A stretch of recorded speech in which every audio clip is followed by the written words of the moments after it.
ang Rusya ay gumagawa na naman ng kalokohan. Mga maling pahayag tungkol sa pagkuha ng teritoryo, umaasta na parang nananalo sa digmaan kahit napalpak sa bawat pagkakataon. Lahat ng ito ay lumalabas na. Sa Konstantinivka, lubos nang lumitaw ang mga kalokohang yon. Ayon sa Rusya, nakuha na nila ang mahalagang lungsod sa rehiyon ng Donetsk. Posibleng naniwala talaga silang nagawa na nila yon. Walang nangyaring ganun.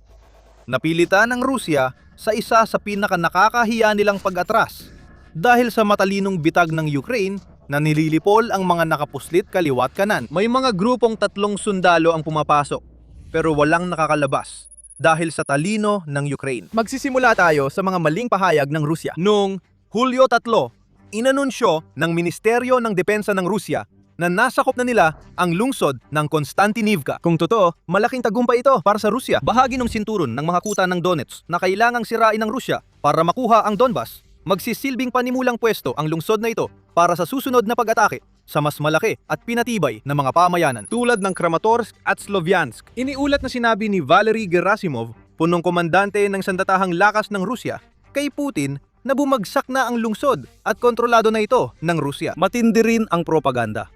Ayon sa CNN, may kasamang video at litrato ang anunsyo ng Rusya na nagpapakitang nagtataas ng watawat ang mga sundalong Ruso sa sentro ng bayan. Mukhang mahirap yung pabulaanan Pero kadalasan, hindi naman nagsasabi ng totoo ang Rusya. Maaring naniwala silang totoo yon. Dahil sira na ang pamunuan ng militar ng Rusya, mas mahalaga ang magbigay ng magandang balita kay Putin kahit hindi ito totoo sa realidad. Malamang nasa bunker si Putin. Iniisip na kontrolado na ng Rusya ang Konstantinivka. Gayunpaman, hindi alam ng mga Russian infiltrator na lumalabas para magvideo at magdala ng watawat bago magtago ulit na binantayan ng Ukraine ang lahat ng yun. Matapos magyabang ang Rusya, agad itong itinanggi ng Ukraine at sa pagdaan ng Hulyo, nakita natin ang dahilan. Walang nasakop ang Rusya. Nahulog ang mga sundalo sa nakamamatay na bitag. Unang nagbigay ng senyales ng pagsaro ng bitag ang ika-400 at 25 Assault Regiment ng Ukraina. Tinawag na Skelyo, nagpadala ang regimiento ng matinding mensahe sa Telegram noong Hulyo 18, kasama ang isang maikling video na sumusuporta sa kanilang pahayag. Simple lang ang sinabi ni Skelyo. Sinagawa ng Skelyo Regiment ang pagsuyod sa Konstantinivka at itinaas ang watawat ng Ukraine. Kontrolado na ng sandatahang lakas ng Ukraine ang lungsod. Simple, direkta sa punto. May kaunting pahiwatig lang sa tunay na nangyari sa mga sundalong Ruso na nagsabing nasakop nila ang mahalagang lungsod sa Donetsk. Lumabas pa ang maraming detalye. Karamihan ay mahuhulaan mo kapag alam mo ang ginagawa ng Skelyo. Hindi ito ordinaryong rehimento.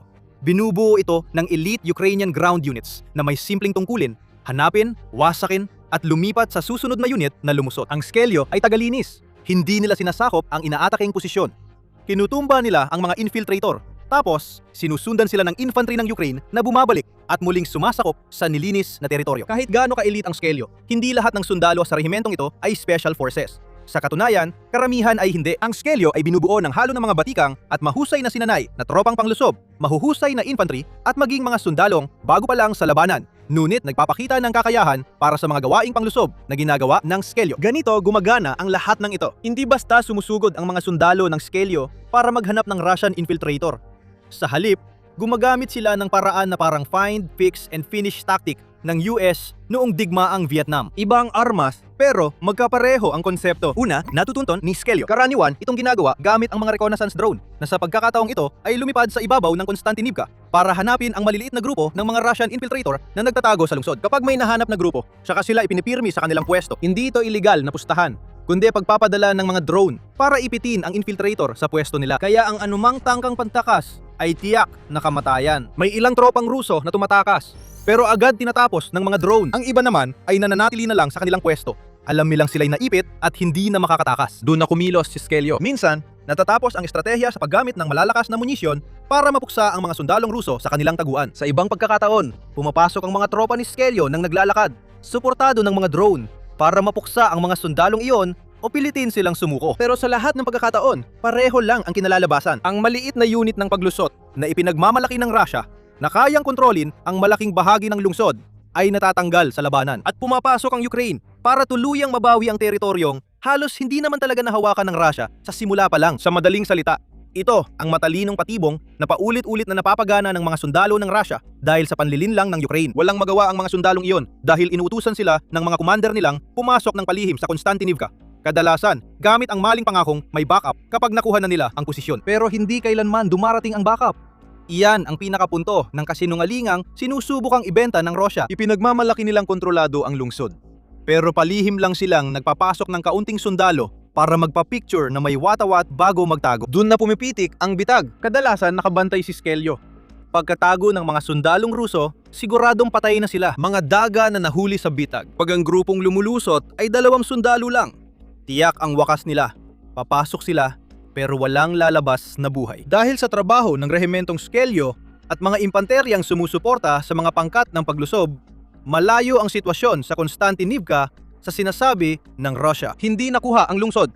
Hindi ito kailanman nakuha at mas malayo pa itong mapasa kamay ng Russia kaysa sa mga nakaraang buwan. Noong Hulyo 20, matapos ang halos 2 linggong kampanya, ang dating Commander-in-Chief ng Sandatahang Lakas ng Ukraine na si Alexander Syrskyi ibinunyag na may natitira na lamang na 145 sundalong Ruso sa Konstantinivka. Patuloy pa ring sinusubukan ng Russia na pasukin ang lungsod. Humigit kumulang 20 pag-atake ang inilulunsad araw-araw sa sektor ng Konstantinivka. Pero lungsod ito na may populasyong 67,000 bago ang digmaan. May naniniwala ba talagang 145 sundalo o kahit ilang daan na maaring naipasok ng Russia sa lungsod noon?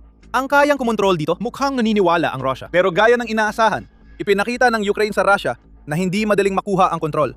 Lalo na kung kalaban mo ang isang regimentong bihasa sa isang uri ng bitag na ginawa para labanan ang estratehiya ng paglusot ng Russia. Ang tunay na nangyari sa Konstantinivka ay nakapasok ang Russia ng ilang tauhang nakalusot sa lungsod at nalipol na ang mga tauhang iyon. Baka may ilan sa inyo na nakakaramdam ng deja vu na parang narinig nyo na ang kwentong ito noon. Narinig nyo na. Pero hindi Konstantinivka ang tinutukoy noon. Ginamit ng Russia ang parehong taktika at naloko din ang mga sundalo nila sa parehong bitag sa dulo ng 2025. Hindi yon gumana noon at hindi rin gumagana ngayon. Noong Nobyembre 2025, sinabi ng Russia na nakuha na nila ang Kupiansk, isang mahalagang lungsod sa rehiyon ng Kharkiv, na sentro ng tren para sa mga may kontrol dito. Gaya sa Konstantinivka, agad pinabulaanan ng Ukraine ang mga pahayag ng Russia. Nagpunta pa si Pangulong Volodymyr Zelensky sa Kupiansk para magpa-picture bilang patunay na nagsisinungaling ang Russia. Pero hindi ibig sabihin na walang sundalong Russia sa Kupiansk. Gaya ng sa Konstantinivka, may mga sundalong nakapasok muli. Ayon sa ulat ng Pravda, mga 250 ang na-neutralize gamit ang estratehiyang ginamit ng Skelyo Regiment. Pagsapit ng kalagitnaang Disyembre, 90% ng Kupiansk ay kontrolado na ng Ukraine. Hindi maikakaila ang mga pagkakatulad. Nakakahiya talaga ang pag-atras ng mga Ruso. Natutunan natin na kapag sinabi ng Rusya na may tagumpay sila, hindi dapat agad paniwalaan. Kailangang manalo ng Rusya sa Konstantinivka, gaya ng kailangan nila noon ng panalo sa Kupiansk. Pero ilusyon lang lahat yon muli. Isang maling pahayag ng pagkasakop ng mga unit ng paglusot na napakaliit, kaya hindi nila kayang panatilihin ang teritoryo ng matagal kapag natuklasan na sila. Dito nakasalalay ang tunay na problema ng Rusya. Ipinapakita ng patibong ng Ukraine sa Konstantinivka ang mas malalaking kabiguan ng Rusya sa lungsod at Donetsk kaysa sa alam nila dati. Ang kwento ng Konstantinivka ay ukol sa mabagal na progreso at napakalalaking kawalan para lang makuha ang pinakadigaanong mahalagang lungsod sa hanay ng mga kuta. Pero bago tayo magpatuloy, paalala lang na pinapanood mo ang military show. Kung hindi ka pa nakakapag-subscribe, na iyon na ang tamang panahon para pindutin ang button na yon. Ito ang sinusubukang gawin ng Rusya sa Konstantinivka. Bukod sa nabigong paglusot, tinatangkang ng Rusya ang pincer maneuver laban sa lungsod. Nagtipon ng halos 11,000 sundalo sa taktikal na lugar ng Konstantinivka, Druzhkivka para maisakatuparan ito. Walang mali sa estratehiya ng Rusya dito. Ang pincer ay kasing tanda na ng digmaan. Batay ito sa ideya ng pag-atake mula sa dalawang panig. Kaya napipilitang hatiin ng mga tropa ang kanilang atensyon. Layunin ng Rusya, sakupin ang Konstantinivka sa dulong timog ng fortress belt ng Donetsk para makausad at masakop ang 3 pang lungsod sa belt na yon. Ayon sa ulat ng The Independent, tumataas ang gastos ng Ukraine sa pagtatanggol ng lungsod dahil sa paggamit ng pincer. Dahil mas maraming tropa ang kailangang italaga sa Konstantinivka para mapigilan ang pagpasok ng Rusya. May saysay lahat ito at kung tama ang gawa, sapat ang pincer para pabagsakin ang lungsod gaya ng Konstantinivka. Siguro alam mo na ang sasabihin namin. Hindi maganda ang pincer ng Rusya. Ang tunay na nakakamit ng Rusya sa kanilang pincer move ay ang pag-usad na umaabot lamang ng humigit kumulang 50 metro bawat araw. Hindi kilometro, metro. Malamang kaya mong lakarin ang distansyang yan mula dulo hanggang kabila ng bahay mo. At pinapalala pa ito ng malaking pagkawala ng mga sundalo ng Rusya. Tulad ng binanggit ng New York Times, Ngayon ay nawawalan na ang Rusya ng mga sundalo sa bilis na 8 kaswalti sa bawat isang dinaranas ng Ukraine. Tumaas ang bilis mula sa 2 o 3 sa isa na naging karaniwan sa digmaan.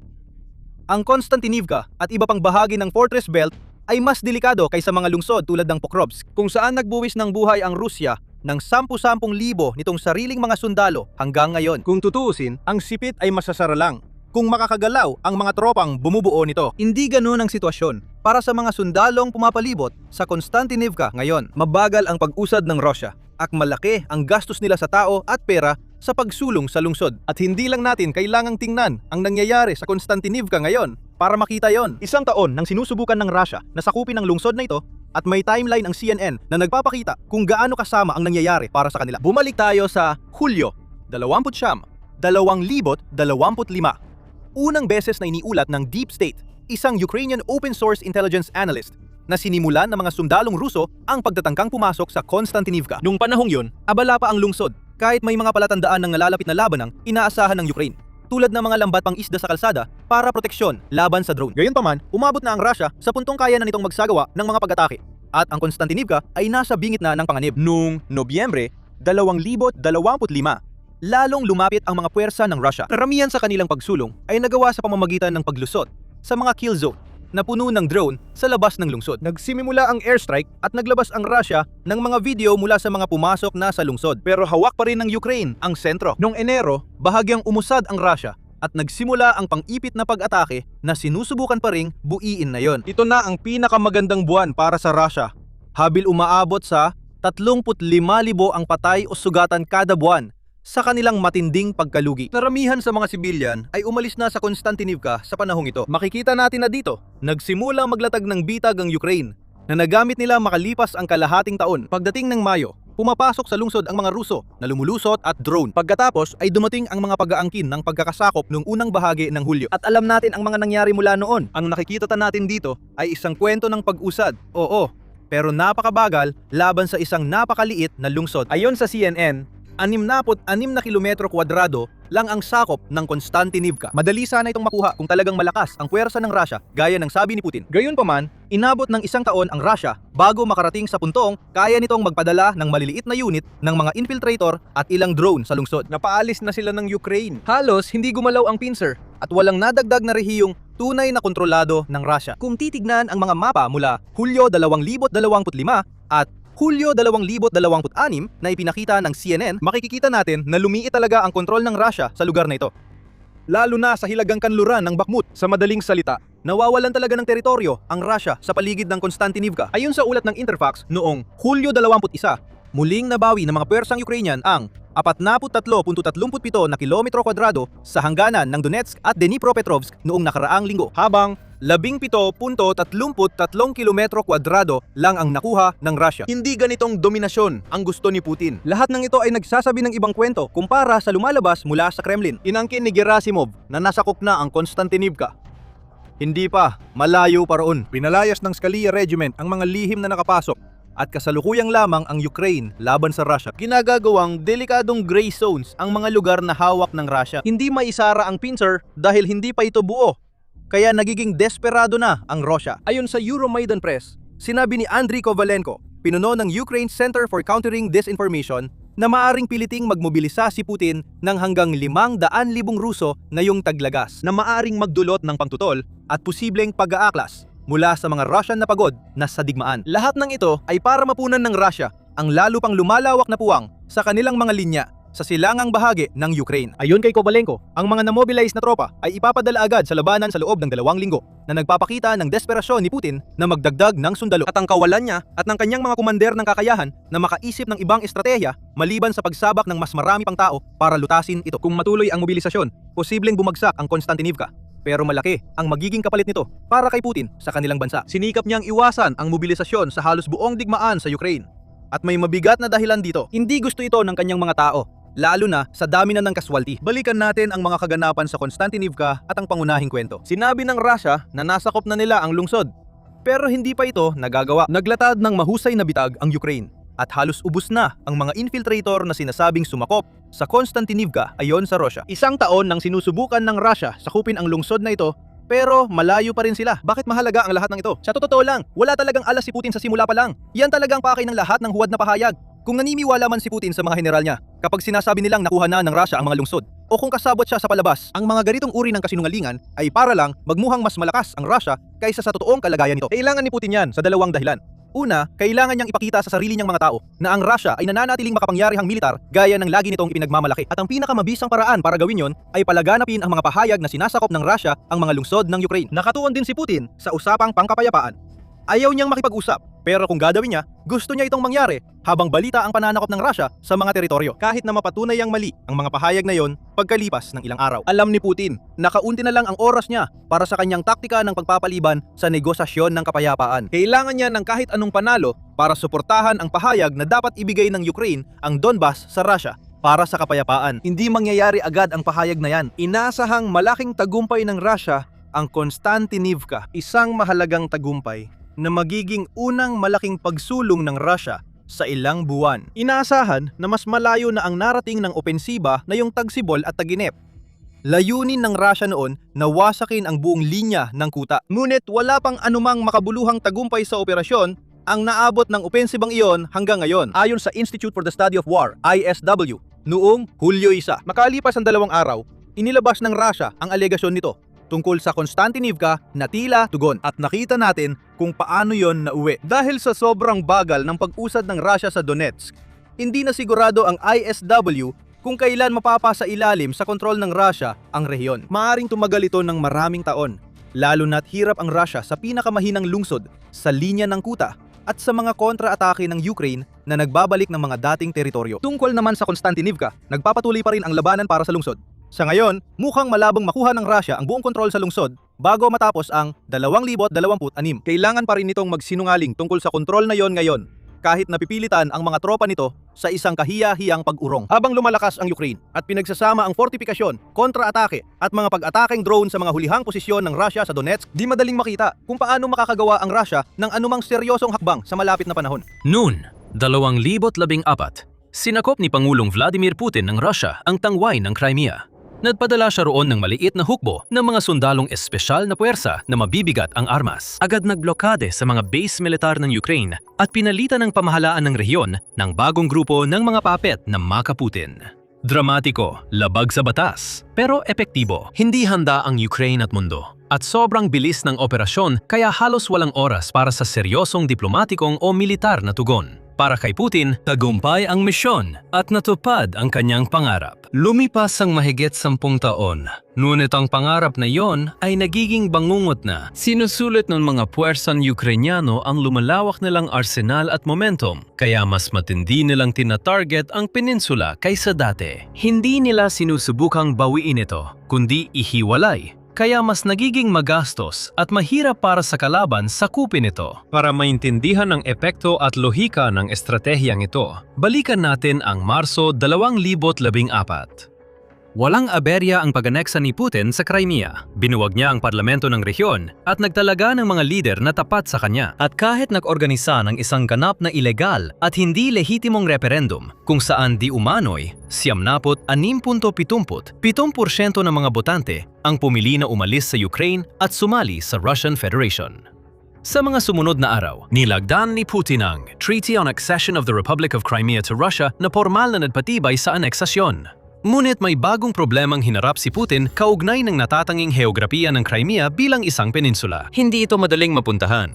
Noong 2014, ang tanging paraang makarating doon mula Russia sa pamamagitan ng lupa ay tumawid sa internasyonal na hangganan ng Ukraine at dumaan sa Donetsk, Zaporizhia at Kherson bago pumasok sa Crimea mula Hilaga. Maari ring bumiyahe sa himpapawid o sa dagat at may mga ferry ring bumibiyahe na tumatawid sa makitid na Kerch Strait na nag-uugnay sa Black Sea at Sea of Azov, na may Crimea sa kanluran at Krasnodar Krai ng Rusya sa silangan. Bago ang aneksasyon, umaasa ang Crimea sa mainland Ukraine para sa gasolina, pagkain, tubig, kuryente at mga produktong pang-sibilyan.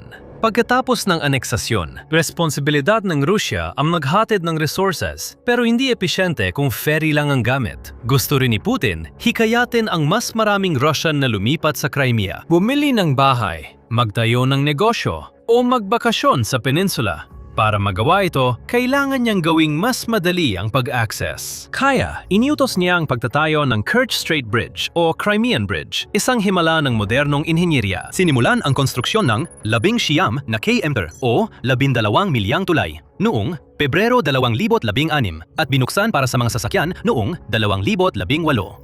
Binuksan naman ang riles ng tulay makalipas ang 1 taon. Kalaunan, 10,000 libong sasakyan ang dumadaan sa tulay na ito. Ito ang pinakamahaba sa Europa at malaki ang naitulong nito sa lohistika ng peninsula at sa pagtawid ng mga tropa at kagamitang militar sa kipot ng Kerch araw-araw. At mapadali ang pagpasok ng turismo sa rehiyon. Ngunit pinakita ng kasaysayan na si Putin ay hindi madaling masiyahan dahil sa patuloy na paghahangad ng kapangyarihan, lagi pa siyang may gustong higit. Kaya, noong 2022, nagbigay siya ng utos para sa isang malawakang pananakop sa Ukraine na tina-target ang buong Ukraine. Ngunit may 4 na partikular na rehiyon: Luhansk, Donetsk, Zaporizhia at Kherson. Ilang dahilan ang nasa likod ng desisyon ng Pangulo ng Russia. Pero isa sa pinakamahalaga niyang layunin ang makuha ang kontrol sa malawak na rutang panlupa na nag-uugnay sa mainland ng Russia at tangway ng Crimea. Sa pagkontrol ng Russia sa Donetsk, Zaporizhia at Kherson, magkakaroon sila ng bagong rutang panlupa para dalhin ng tropa at supply sa rehiyon. Kasama ang buong kontrol sa baybayin ng dagat ng Azov. Ganun nga ang nangyari. Sa simula ng digmaan, nakatuon ang puwersang Ruso sa pagbubukas ng daan patungong Crimea at isinagawa ang 3 buwang pagkubkob sa pinakamalaking lungsod sa kanilang daraanan, Mariupol. At noong kalagitnaan ng Mayo 2022, ilang linggo matapos magsimula ang pananako, malaki na ang nalinis sa koridor. Ginamit din ng Russia ang kontrol nito sa Crimea upang magpadala ng mga puwersa papasok sa Kherson mula sa timog, na nagpadali sa maagang pagsakop ng maraming maliliit na bayan at pamayanan. Habang mas marami silang nasasakop na lupa, mas lumalaki ang kanilang buffer sa paligid ng peninsula at lalong nagmumukhang imposibleng mabawi pa ng Ukraine ang kontrol sa Crimea.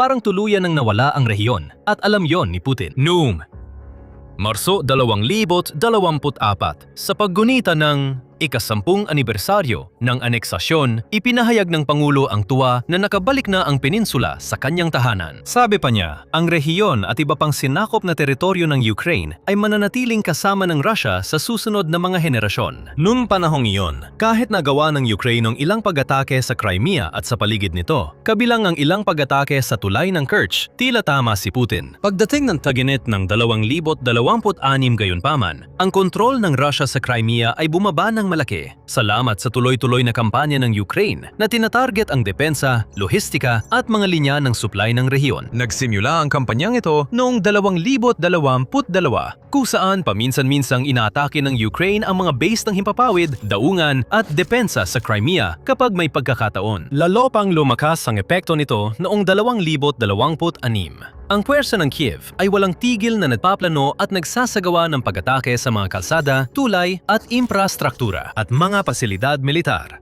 Nagdulot ito ng malawakang pagkawala ng kuryente at tubig, naputol ang mga linya ng supply at nilubog ang peninsula sa hindi pa nararanasang kaguluhan. Kasama ang nagmamadaling turista at residenteng Ruso na pumipila para tumakas. Ito ay bunga ng kakayahan ng Ukraine na matuto sa mga pagkakamali nito at baguhin ang estratehiya nila at mahusay na makibagay sa nagbabagong kalagayan ng labanan.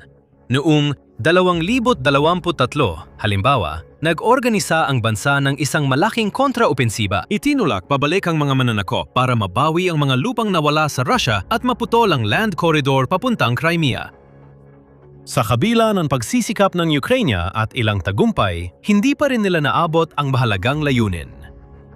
Hindi nakasabay ang puwersa ng Ukraine sa malaking kalamangan ng Russia sa tao at kagamitan. Alam ng mga puwersa ng Kremlin na naghahanda ang kalaban nilang gumanti. Nagtayo sila ng malalalim at siksik na depensa para mapanatili ang kontrol sa mga sinakop na rehiyon. Naglagay ng minahan at naghukay ng mga kanal na panhadlang sa mga sasakyan. Naglagay sila ng mga tauhan ng artilyeriya sa mahahalagang lugar, kaya napigilan ang maraming mekanisadong paglusob ng Ukraine bago nila mabawi ang malaking parte ng teritoryo. Dahil maliit ang hukbo, kinailangang hatiin ng Ukraine ang puwersa nila sa iba't ibang direksyon, kaya naging madali para sa Rusya na pigilan ang opensiba. Nang humupa na ang kaguluhan, nagawa ng Ukraine na mabawi ang ilang mga baryo at pamayanan sa loob ng 6 na buwan. Ngunit marami silang nawalang tropa at kagamitan sa proseso. Natuto sila sa mahirap na paraan na ang isang direktang harapang pag-atake sa land corridor ay hindi gagana. Sobrang lalim at siksik ng depensa ng Rusya para mapasok. Dito na ipakita ang tactical na pag-angkop ng Ukraina. Napansin ng mga komandante na hindi nila kayang labanan ang depensa pero pwedeng lampasan basta may tamang kagamitan. Matagal din itong inabot.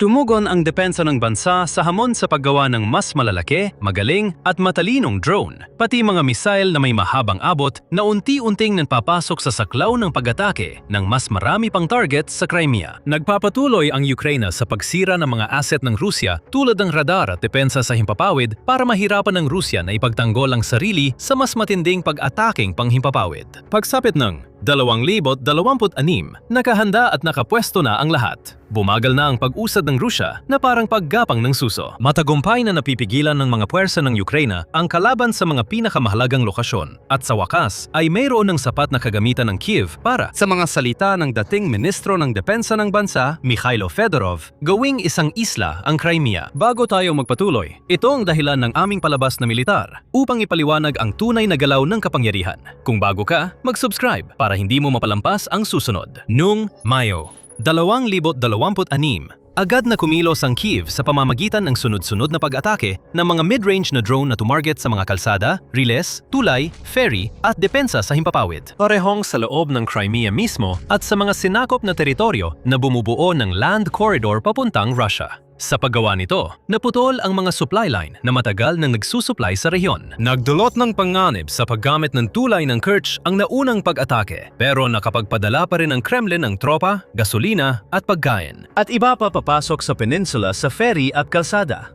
Dahil sa mga atake, di na magamit ang mga ito.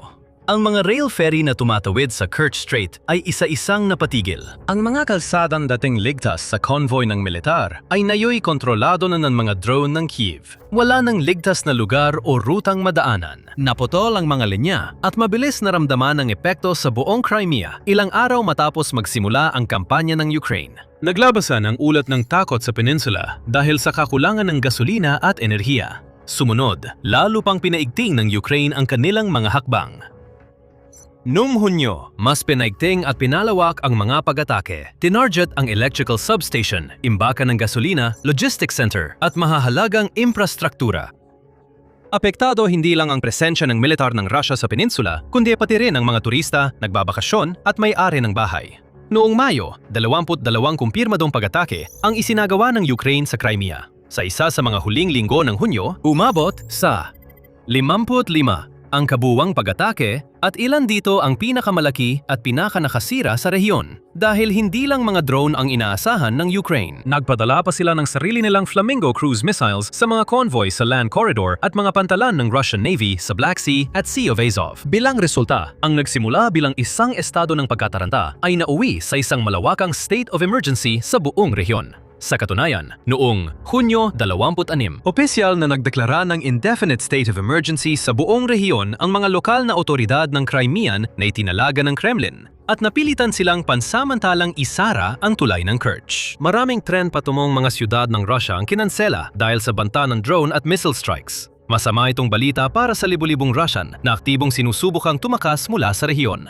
Noong Hunyo 26, ang independenteng Russian Telegram channel na Astra ay nagbahagi ng mga larawan at ulat ng 15 kilometro o 10.3 milyang trapiko papuntang tulay ng Kerch Strait. Dahil sa paglisan ng mga lokal mula sa peninsula, naapektuhan ng malaki ang turismo. Ang Crimea ay matagal ng paboritong destinasyon ng bakasyon para sa mga Russian. Maraming dumarayo mula malayo para mag-enjoy sa mga dalampasigan, baybaying lungsod, mamahaling resort at magandang panahon tuwing tag-init. Ngayong tag-init ng 2026, tiyak na wala ang karaniwang dagsa ng tao sa bahaging ito ng mundo. Ayon sa mga ulat mula sa mga Russian tour operator, hotel at may-ari ng guest house, iisa ang trend. Bumaba ang bookings at tumaas ang kanselasyon. Ayon sa isang travel outlet, umabot sa 80% ang cancellation rate ng Hunyo at 50% sa Hulyo at Agosto.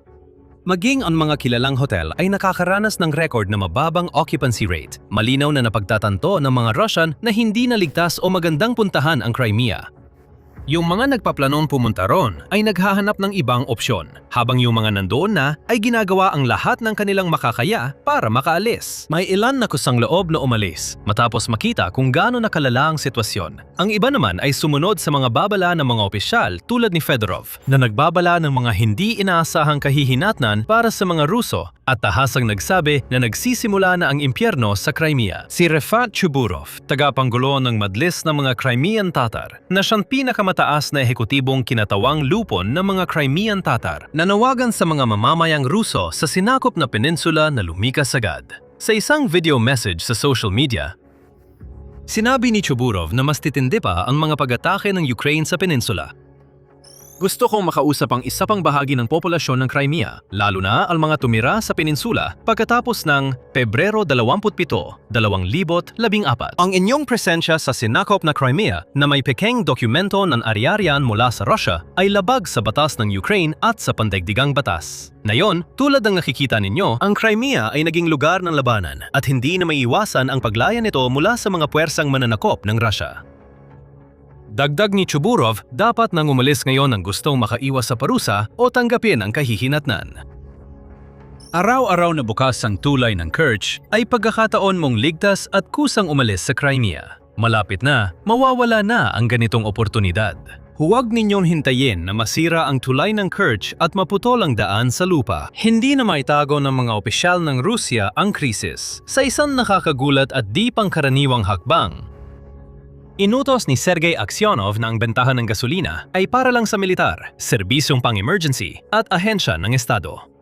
Ito ang pinakabagong kaganapan sa krisis sa gasolina na tumatagal na ng ilang buwan sa rehiyon. Sa mas maagang yugto ng krisis na ito, madalas, kailangan tumawid ng mga may-ari ng sasakyan sa Crimea sa Kerch Bridge para bumili ng gasolina sa Krasnodar Krai. May ilan ding bumibili ng gasolina, nilalagay sa lata at ibinibenta sa kanilang lugar ng doble o triple ang presyo. Hindi na epektibo ang estratehiyang iyon. Matapos tamaan ng Ukraine ang oil refinery sa Krasnodar noong Hunyo 28, lalong lumala ang krisis sa gasolina sa katimugang Russia dahil sa kakulangan nito. Nagsimima ng tumanggi ang mga lokal na gasolinahan na magserbisyo sa mga sasakyang may plaka ng Crimea. Dahil dito, nagkaroon ng mga pagtatalo at maging mga suntukan sa mga nasabing gasolinahan. Kaya napilitan ang mga lokal na otoridad na tumawag ng mga armadong pulis sa desperadong pagtatangkang mapanatili ang kaayusan. Bilang direktang resulta, maraming tao ang nananatiling naipit sa Crimea. Hindi nila makuha ang kinakailangang gasolina para makaalis. Lalong nagiging miserable ang buhay nila araw-araw. Mula nang mangyari ang mga pag-atake noong Hunyo, sunod-sunod na pagkawala ng kuryente ang naranasan sa rehiyon. Kaya maraming bahay at negosyo ang naapektuhan. Lalo pang lumalala ang kakulangan sa tubig at pagkain. At nawawala na ang dating ganda ng Russian Riviera na noon ay paraiso ng turista, nayo'y naging lugar ng digmaan. Madalas nang tumutunog ang mga sirena ng air raid, kasunod ang pamilyar na mga pagsabog at putok bago mapuno ng apoy at usok ang kalangitan. Maraming taga-Crimea ang nag-post sa social media, nagbabahagi ng post at video ng pag-aalala at may nananawagan kay Putin na kontrolin ang sitwasyon. Halimbawa, isang dalaga sa video noong Hulyo 5 ay nagsabi, "Nakikipag-usap ako sa Moscow at kay Putin para sa mga taga-Crimea. Nanghako kayo ng seguridad at normal na buhay. Pero sa totoo lang, may mga gasolinahang walang gasolina, takot at mga checkpoint, mahabang pila at walang kasiguraduhan." Sabi sa TV kontrolado ro. Pero kung survival mode na ang Crimea, ibig sabihin hindi na kontrolado. Bakit ninyo kami pinabayaan? Nararamdaman din ng buong rehiyon ng mga emosyon na yan.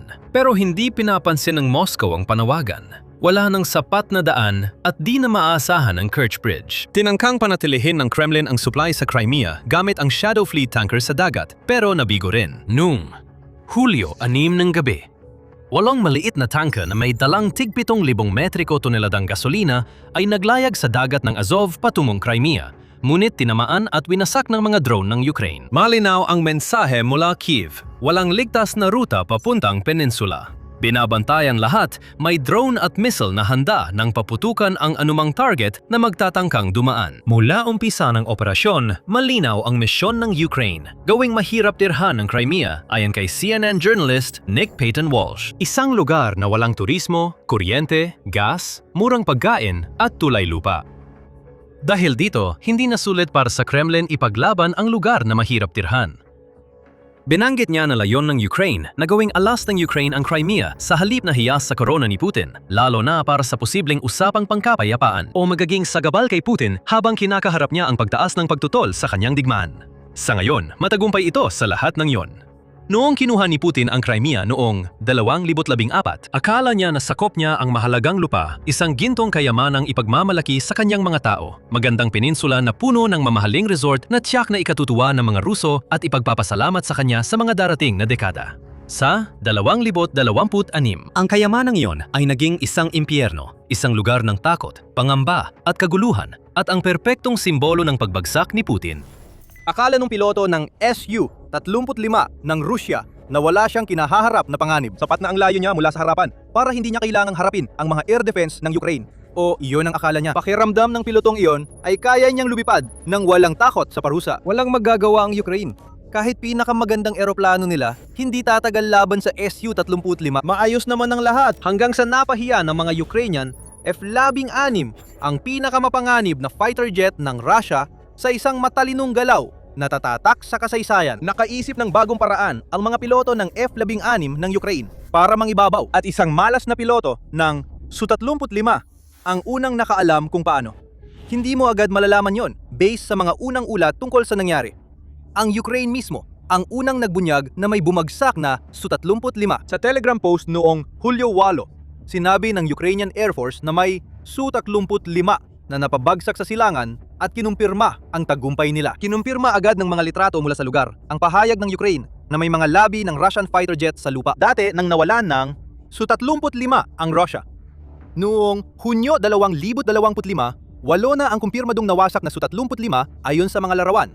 Pero may kakaiba sa insidenteng ito. Karamihan sa mga Su-35 na nawala ng Russia sa ngayon ay naging biktima ng mga pag-atake ng drone. Noong Hulyo 8, iniulat na napabagsak ng Ukrainian F-16 ang pangunahing fighter jet ng Russia.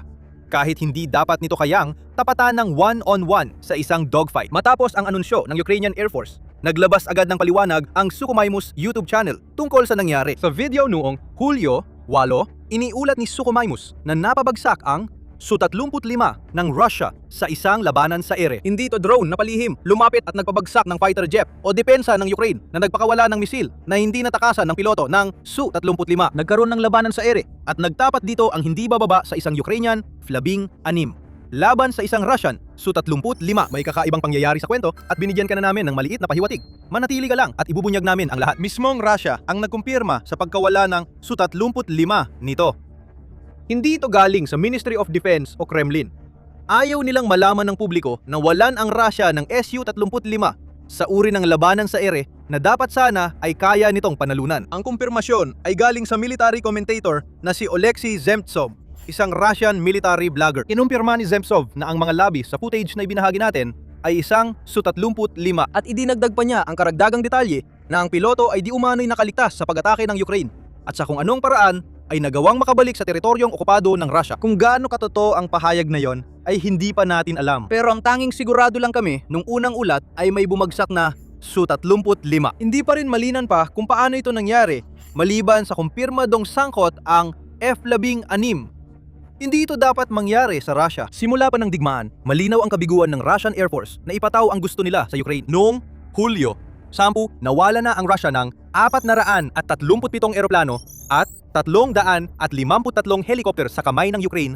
Marami sa mga ito ay nawasak sa unang mga linggo ng pananakop. Nung kampante pa ang Russia at iniisip na kulang sa depensa sa impapawid ng Ukraine para mapigilan sila. Mali pala yon dahil mas madalas itinatago ng Russia ang kanilang mga eroplano sa likod ng frontline at doon nagpapakawala ng mga misil at glide bomb laban sa Ukraine mula sa ligtas na distansya. Hindi napigilan ng estratehiyang iyon ang mga tagumpay ng Ukraine. Noong Hunyo 26, nasira ng Ukraine ang MiG-29 fighter jet ng Russia sa pag-atake sa paliparan ng Belbek, Crimea. Naubos ng stockpile ng Russia ng Su-35.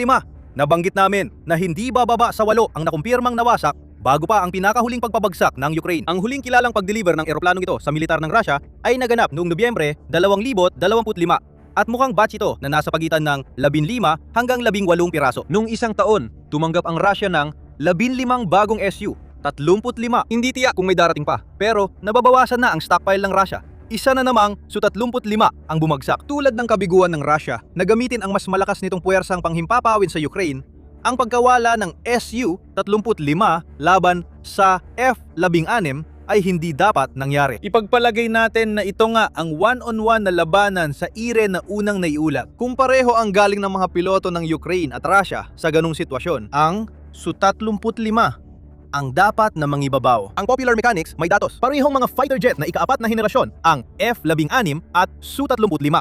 Pero mas moderno ang Su-35 dahil inilunsad ito noong 2016. Ang F-16 ay isang airframe na nagmula pa noong dekada 70. Pareho silang may halos magkaparehong pinakamataas na bilis na nasa Mach 2 kapag nasa taas. Pero ang malaking pagkakaiba at dapat na magbigay ng bentahe sa piloto ng Su-35 ay ang saklaw nito sa labanan. Ang F-16 ay may combat range na humigit kulang 925 kilometro. Ang Su-35 ay may combat range na halos 1,600 kilometro. Dapat itong magbigay sa piloto ng Su-35 ng mas malawak na saklaw para makapwesto habang nagmamaniobra. Kung sakaling madetect ng mga onboard radar at sensor ng kanilang eroplano ang F-16 ng sapat ang oras. Pero hindi lang yon, dagdag pa ni Strassam. Mas flexible ang Su-35 kumpara sa F-16 pagdating sa galaw ng nozzle. Kaya ang umikot ng 360 degrees ang parehong nozzle ng Su-35 at bawat isa ay gumagalaw sa ibang axis. Ibig sabihin, kaya ng Su-35 gawin ang Cobra maneuver na halos lumulutang sa ere na hindi kayang gawin ng F-16. Sa dogfight, habang hinahabol ng Western eroplano ang Su-35, nagawa ng Russian fighter na biglang huminto dahil sa matalinong galaw nito. Posibleng magdulot na lumampas ang F-16 dito at bigyan ng kalamangan ang piloto ng Su-35. Hindi ibig sabihin na hindi kayang talunin ng F-16 ang Su-35. Gayunpaman, kailangang umasa ang F-16 sa suporta ng AWACS para matukoy ng maaga kung nasaan ang Su-35 pati na sa mga air-to-air missile tulad ng AMRAAM. Maaring iputok kahit hindi nakikita, kaya pwedeng ma-ambush ng F-16 ang Su-35 at hindi na kailangang makipag-dogfight. Sa madaling sabi, may kalamangan ang Su-35 kumpara sa F-16. Natalo ang Russian fighter jet sa isang laban ng inilarawan bilang air-to-air duel. Paano? Ang sagot ay, hindi ito isang direktang dogfight. Isa itong masterclass sa estratehiya ng Ukraine na pumilit sa piloto ng fighter jet ng Russia na ilipad ang kanyang Su-35 diretso sa isang patibong na ginawa ng Ukraine. Bago naming ibahagi kung paano ito nagawa ng Ukraine, paalala lang na nanonood ka ng military show. Mag-subscribe na sa channel bago tayo magpatuloy sa video. Isang Ukrainian na mamamahayag na si Ivan Yakovina, naniniwala siyang alam niya kung paano nakamit ng Ukraine ang tagumpay na hindi nito dapat nakakamit gamit ang mga F-16 nito. Ayon sa mga ulat ng Russia, sinabi ni Yakovina na naakit ng Ukraine ang piloto ng Su-35 ng Russia sa bitag at inatake ang fighter jet gamit ang mga missile mula sa himpapawid at lupa. Sabi ng mamamayag, delikado ang plano. Kinailangan ng piloto ng Ukrainian F-16 na lumapit nang makita ang Su-35. Ginamit ang F-16 bilang pain para akalain ng piloto ng Russia na pwede silang makipaglaban ng harapan. Pagkatapos, bumilis ang F-16. Hanggat kaya nito, iniiwasan ang mga tangka ng Su-35 na umatake hanggang sa napunta ang piloto ng Russia sa lugar ng ambush. Sa puntong yon, huli na ang lahat. Ang inakalang madaling tagumpay ng piloto ng Russia ay agad naging pagkatalo. Ang imahen ng pagbibigay ng medalya at pagtawag ni Putin sa piloto bilang bayani ng Russia ay napalitan agad ng takot nang bumagsak ang Su-35 sa lupa. Maganda ang plano ng Ukraine na umano'y may kinalaman ang ilang F-16 at Patriot Air Defense System at nakakagulat. Hindi lang patibong ng Ukraine ang sanhi ng pagbagsak ng piloto ng Su-35. Itinaksil ng sariling bansa ang pilotong iyon na siyang naglagay sa kanya sa ganitong sitwasyon mula pa sa simula. Hindi sinasadya ang pagtataksil, pero resulta ito ng kasinungalingan ng Russia sa digmaan na ngayon ay bumalik at sumakit sa piloto ng isa sa kanilang pinakamabisang eroplanong pandigma. Bago ipaliwanag ang ibig sabihin nito, may iba pang detalye sa matalinong bitag ng Ukraine na dapat talakayin. Ayon sa ulat tungkol sa matalinong pakana ng Ukraine, ayon sa Euromaidan Press, naniniwala ang ilang Russian sources na gumamit ang Ukraine ng 3 F-16 para akitin ng Su-35 sa bitag. Kung totoo yon, malaking panganib ang sinuong ng Ukraine nang hakos sa Ukraine ng 80 F-16. Pero kalahati pa lang ang dumarating dahil sa pagkaantala ng mga piloto. Malaking dagok sa puwersa ng himpapawid ng Ukraine ang mawala ng 3 sa pagtatangkang mahuli ang isang Su-35. Hindi pa kasama ang posibleng pagkawala ng 3 magagaling na piloto. Gayunpaman, lumipad pa rin ang mga F-16. Hinihikayat ang Su-35 na habulin sila habang papalapit ang mga eroplanong Ukranyano sa lugar ng pananambang. At naghihintay ron ay isang Patriot Air Defense System. Mula sa Kalamangan, napunta ang piloto ng Su-35 sa isang napakabigat at imposibleng tungkulin. Malabo na ang kwento sa puntong ito. May nagsabi na sabay nagpaputok ang mga jet ng Ukraine at Patriot sa Su-35. Ang iba, gaya ng Euromaidan Press, ay nagsasabing hindi tiyak kung aling sistema ng Ukraine ang nagpaputok, basta napilitan ang Su-35 pilot na mag-eject at tumakas. Kahit ano paman, ipinapakita ng patibong na ito ang hindi kapanipaniwalang antas ng koordinasyon sa pagitan ng mga air defense team sa lupa at ng mga piloto sa himpapawid. Sa tingin namin, mas malamang na F-16 ang bumaril sa Su-35 ng Russia kaysa Patriot system. Bakit? Dalawa ang dahilan. Una, kulang ang Ukraine sa Patriot missile kaya kailangan nilang itabi ang bawat missile na nasa arsenal nila para gamitin laban sa mga ballistic missile ng Russia. Iniulat ng Atlantic Council na pinalala ng Russia ang ballistic missile strikes dahil alam nilang kulang sa Patriot missiles ang Ukraine. Kahit malaking tagumpay para sa Ukraine, ang mapabagsak ang Su-35, mas importante pa rin mabawasan ang pinsala ng mga missile strike ng Russia. At kapag may mga F-16 na lumilipad sa himpapawid na may dalang mga missile na kayang pabagsakin ang Su-35, mas lalong walang dahilan para gamitin pa ang isang Patriot Interceptor para pabagsakin ang Su-35. Mukhang sang-ayon si Yakovina dito. Sabi niya, dahil nakaligtas ang piloto ng Russia, ayon sa mga Ruso, malamang tinamaan talaga ang eroplano.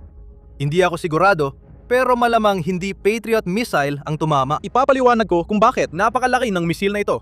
Nagdudulot ng malakas na pagsabog at ulap ng metal na bola na binubutas ang eroplano at ang piloto na parang salaan. Imposibleng mabuhay pagkatapos ng ganitong pagsabog. Pangalawa, malinaw ang papel ng Patriot system sa ambush na inihanda ng Ukraine. Tulad ng binanggit ng Euromaidan Press, kulang ang mga F-16 ng Ukraine sa mga misil at radar na kailangan para mapantayan ang mga misil at radar na nakakabit sa Su-35. Pero pag sinama mo ang Patriot Air Defense System at radar, nag-iiba ang istorya. Naniniwala kaming lumipad ang F-16 ng Ukraine sa range ng radar ng Su-35.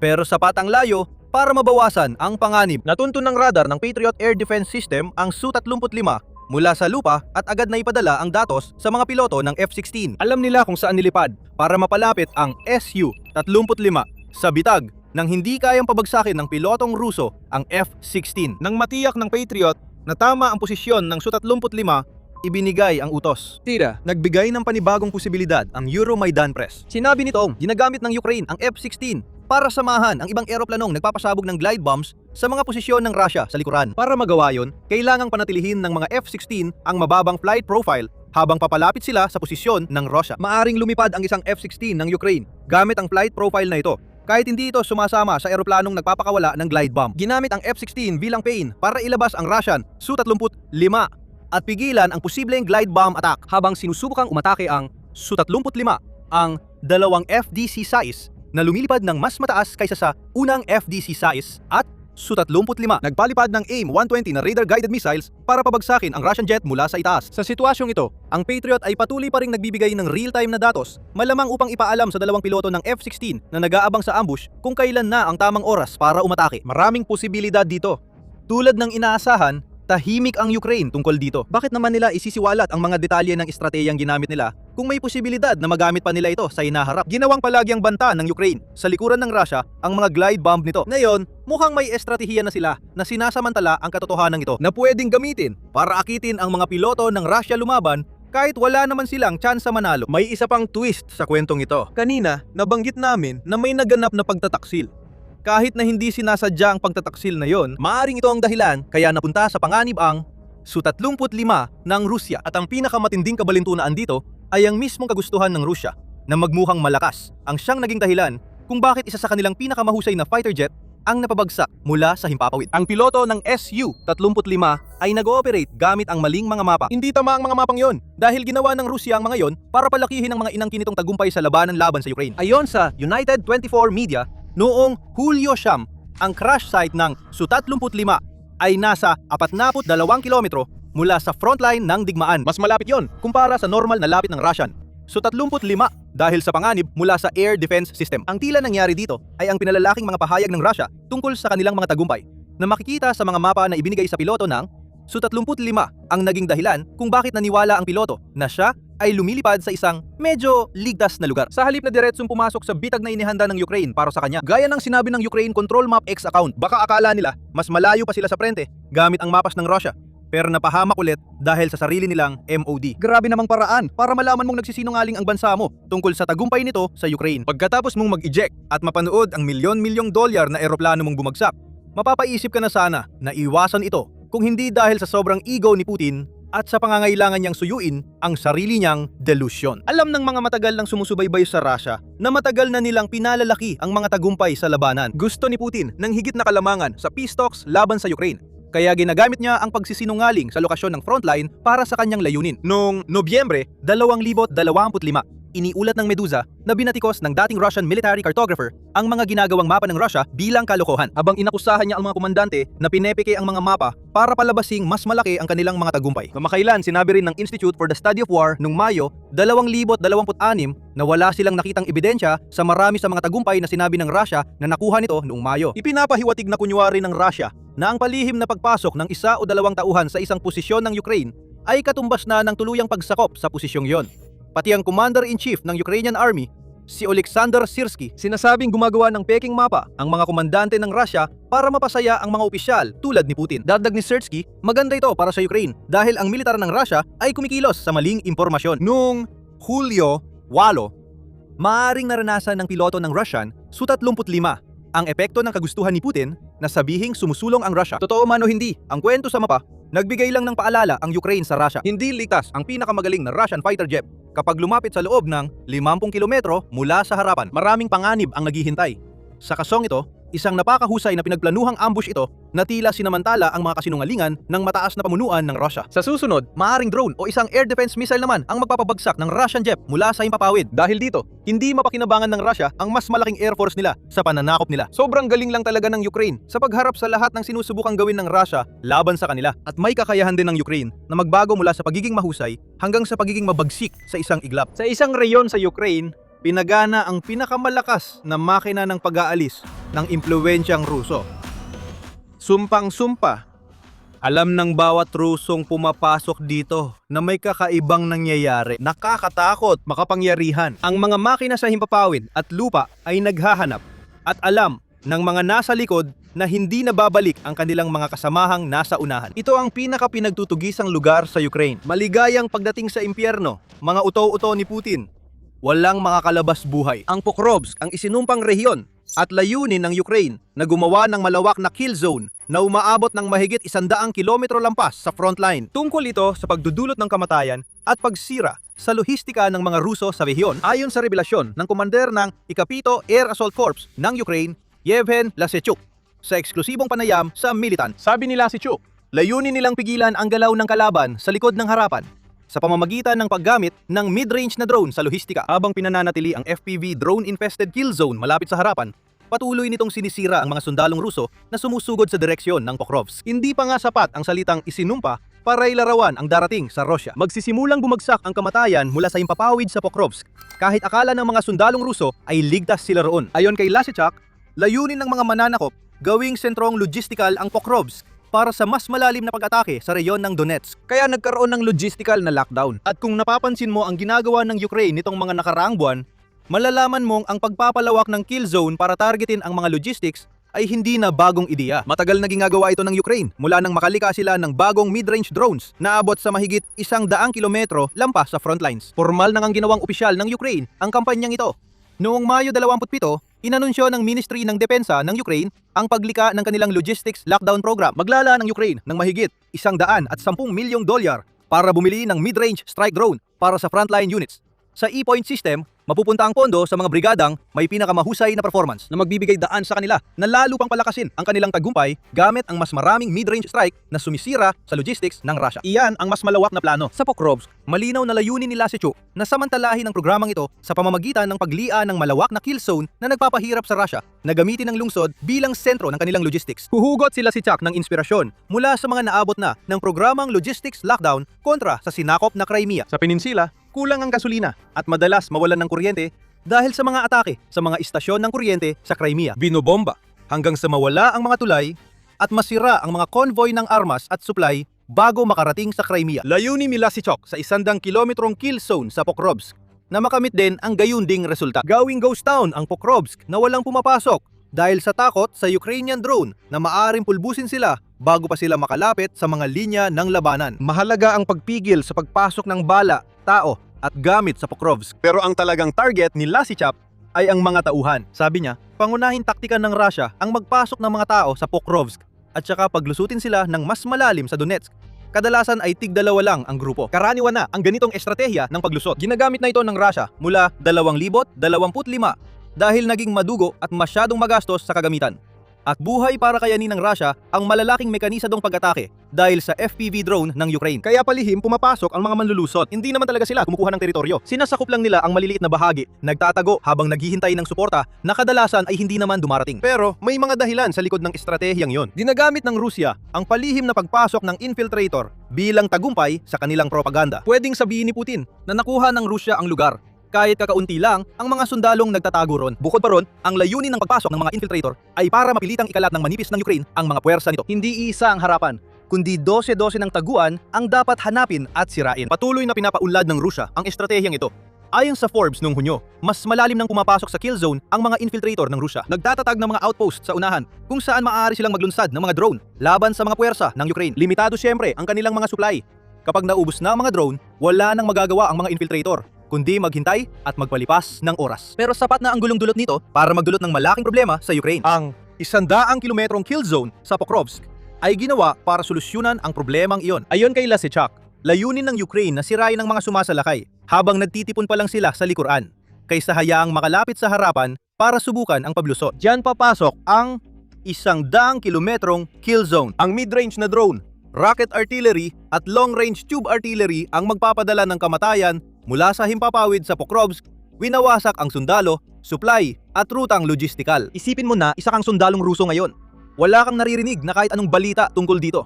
Tinatago ng mga commander mo ang lahat ng impormasyon hanggat maaari. Dahil alam nilang kailangan mong maging masunuring sundalo na sumusunod lang sa utos ng walang tanong. Pero alam mong ang Pokrovsk ay zona ng kamatayan. Isa-isa nang namatay ang mga kasama mo sa pagsakop sa lungsod. At alam mong puno ng drone sa harapan na kayang wasakin ka agad. Pakiramdam mo ligtas ka pa rin dahil nasa likuran ka at wala pang utos na sumugod. Sandali kang nakaramdam ng kapanatagan at narinig mo ito ang ugong ng isang drone. Sa isang sandali, iisipin mong may drone unit sa malapit na nagpapadala ng mga UAV para bombahin ang mga posisyon ng Ukrainian. Ngunit narinig mo ang pagsabog, sumunod ang isa pa, tapos isa pa. Inaatake ka sa lugar na akala mong ligtas habang may drone o rocket na papalapit. Huli na nang mi-realize mo na sa pinaka-pinagta-target na lugar sa Ukraine at hindi ka na makakalabas ng buhay. Ngayon, ang malaking tanong, gaano kabilis magagamit ng Ukraine ang 100 km kill zone na ito? Malapit na ang Ukraine dahil halos kumpleto na ang ika-7 Air Assault Corps sa mga kailangan nila para liksyahin ang sinasabi ni Lasechak na paparating. Iniulat ng militarni na nakagawa na ang core ng mga estruktura ng tauhan at organisasyon na nagpapahintulot dito na mag-deploy ng mga mid-range na drone na may magagaan, katamtaman at mabibigat na warhead ayon sa pangangailangan. Matalino ito. Alam ng corps kung anong target at gaano kalaking firepower ang kailangan.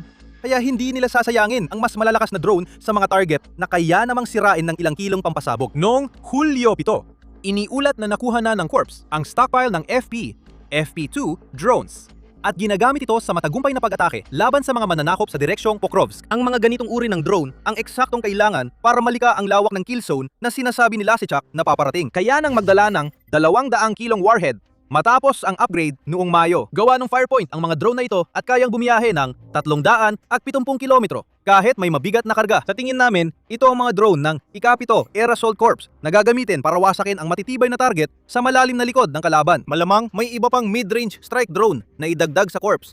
O baka dumating na, pero di pa sinasabi sa publiko. Punto dito, may mid-range strike drone na ang ika-7 Assault Corps. Kaya aktibo na ang 100 kilometro na kill zone. Hindi pa ito kasing lawak ng sinasabi nila Sadruk na mararating nito. Ito ang naghihintay sa mga mananakop sa Pokrovsk. Gagawa ang Ukraine ng multi-layered kill zone na magpapahirap sa Russia gamitin ang Pokrovsk bilang logistics center o sumulong sa frontline. Una, meron kang uri ng kill zone na pamilyar na sa karamihan ngayon.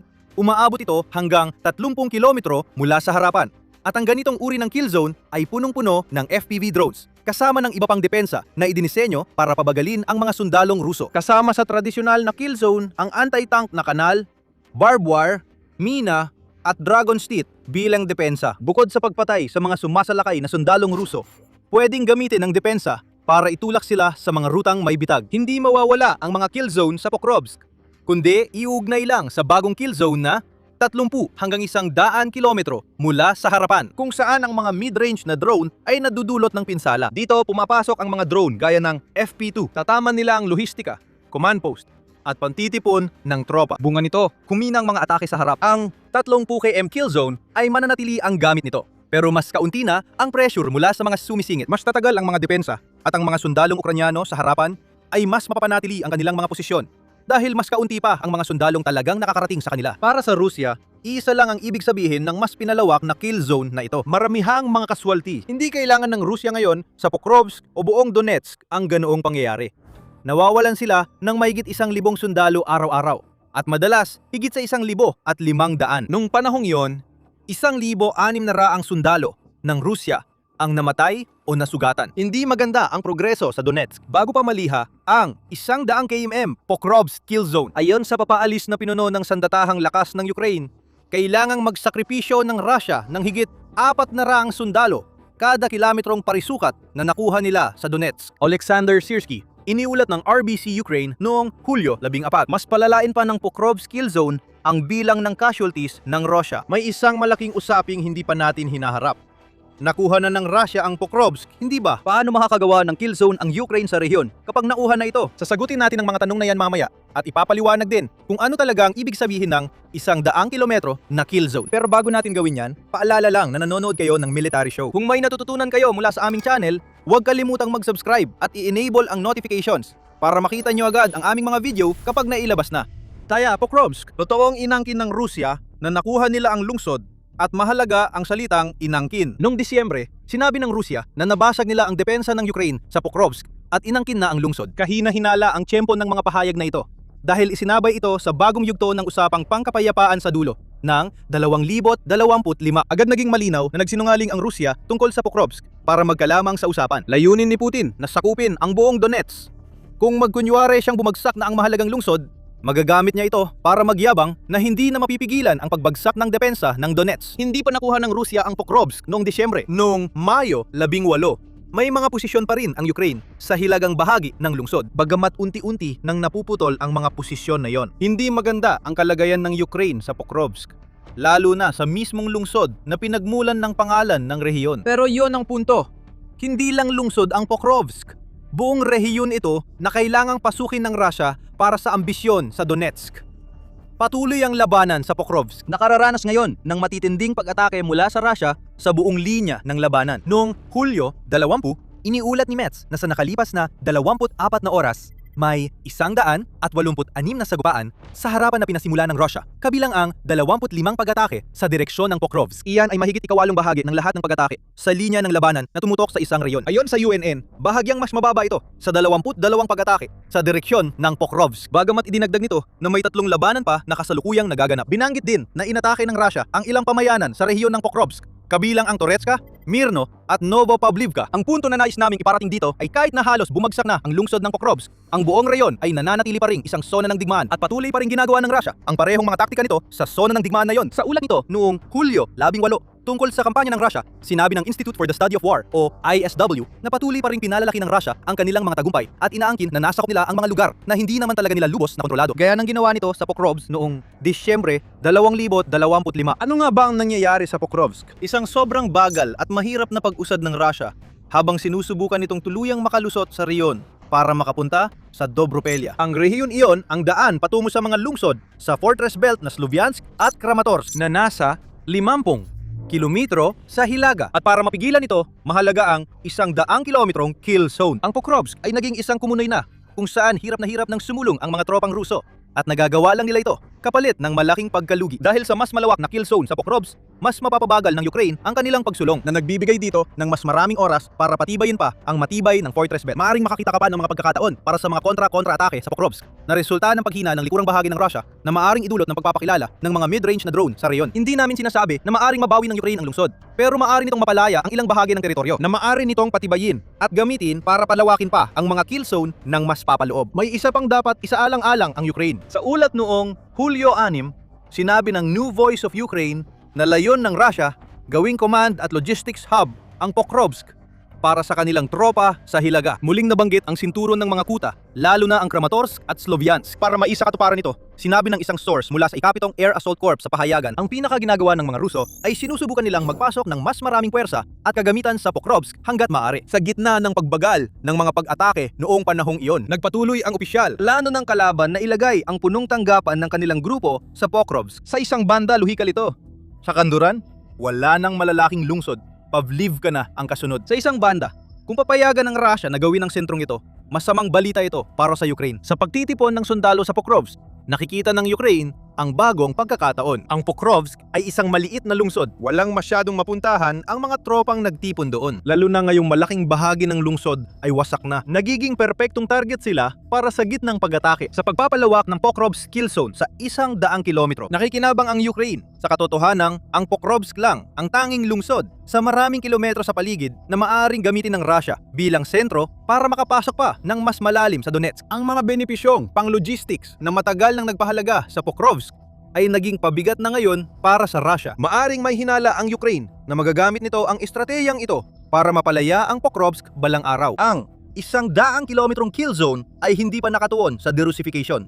Hindi pa ngayon. Sa halip, ang layunin nito ay protektahan ang natitirang bahagi ng Donetsk mula sa mga sinusubukang makamit ng Russia. Kahit mabagal ang usad at maraming nasawi, tuloy pa rin si Putin sa pagsubok pabagsakin ng Donetsk dahil naniniwala siyang nananalo ang Russia doon. Ayon sa kanyang pahayag, noong Hunyo 4, bumaba mula 25% hanggang 15% ang teritoryo ng Ukraine sa Donetsk. Ito ay pinalalaki batay sa maling pahayag ng pagkuha ng mga pamayanan at sa ugali ng Russia na umastang okupado na nila ang lugar kapag nakapasok ang kanilang infiltration unit. Basta naniniwala si Putin na nananalo ang Russia sa Donetsk, walang peace talks na mangyayari. Iniulat ng Bloomberg noong Hulyo 22 na ayon sa dalawang malapit sa Kremlin, ayaw ni Putin mag-usap pangkapayapaan hanggat di kontrolado ng Russia ang Donetsk. Dahil dyan, madali lang ang trabaho ng Ukraine. Pigilan ang Russia na makuha ang Donetsk. Ang pinakamabisang paraan para magawa yon ay ang gumawa ng mga kill zone na napakalawak para maging sobrang bigat ng kapalit ng pagkuha ng Donetsk para sa Russia. Iyan ang dahilan ng 100 kilometrong kill zone sa Pokrovsk. Hindi layunin ng Ukraine na agad palayain ang teritoryo, kundi pahinain at pagbayarin ang Russia sa dugo ng mga sundalo nito at sa langis ng mga makina nito sa bawat kilometro ng kanilang pag-usad. Posibleng ramdam na natin ang epekto ng bagong kill zone na ito sa mga sektor ng Sloviansk, Dobropolya at Konstantinivka sa Donetsk. Umusad lang ang Russia ng 17.33 kilometro kwadrado sa loob ng isang linggo bago Hulyo 20. Nung nakaraang linggo, 26.7 kilometro kwadrado ang naabot nila. Iyan ang nais ng Ukraine. Ang pagbagal ng kilos sa mga rehiyong suportado ng Pokrovsk na sentrong logistikal. Habang mas maraming mid-range na drone ang lumilipad at nagdudulot ng kaguluhan sa Pokrovsk, ang pagbagal na ito ay mauuwi sa pagkapatas, kung saan namamatay ang mga sundalong Ruso sa harapan at sa loob mismo ng Pokrovsk. Ang Pokrovsk ay magiging lugar ng pangangaso ng mga drone ng Ukraine. Pinagsasama ang FPV at mid-range na drone sa estratehiyang gagawing isang isinumpang sona para sa sinumang sundalo ni Putin, ang dapat sanay lugar ng pinakamalaking wad na tagumpay ng Russia sa 2025. Noong unang bahagi ng Mayo, 2022, sa sirang bahagi ng kalsada, malapit sa nayon ng Sturi-Soltiv, rehiyon ng Kharkiv, Ukraine. Umusad ang hanay ng armor ng Russia na pinangunahan ng isa sa pinaka-advanced na tangke sa mundo, ang T-70M. Ito ang ipinagmamalaki ng Moscow, isang modernong pangunahing tangke ng labanan na may bagong tore, digital na sistema ng kontrol sa putok, at mga patong ng reactive armor na nakakabit sa katawan nito. Idineklara ng state media ng Russia na hindi kayang galawin at panlaban ito sa mga armor ng kanluran. Ngunit karamihan sa Ukrainian Territorial Defense ay hindi propesyonal na sundalo. Mukhang hindi nila nakuha ang abiso. Biglang atake at ang 70M ay naiwan ng nasusunog at wasak dahil sa sandatang parang metal na tubong halos 1 metrong haba na nagpapaputok ng walang gabay na bala, na nagkakahalaga ng humigit kumulang $3,000 bawat putok at base sa disenyo na unang ginamit noong 1948.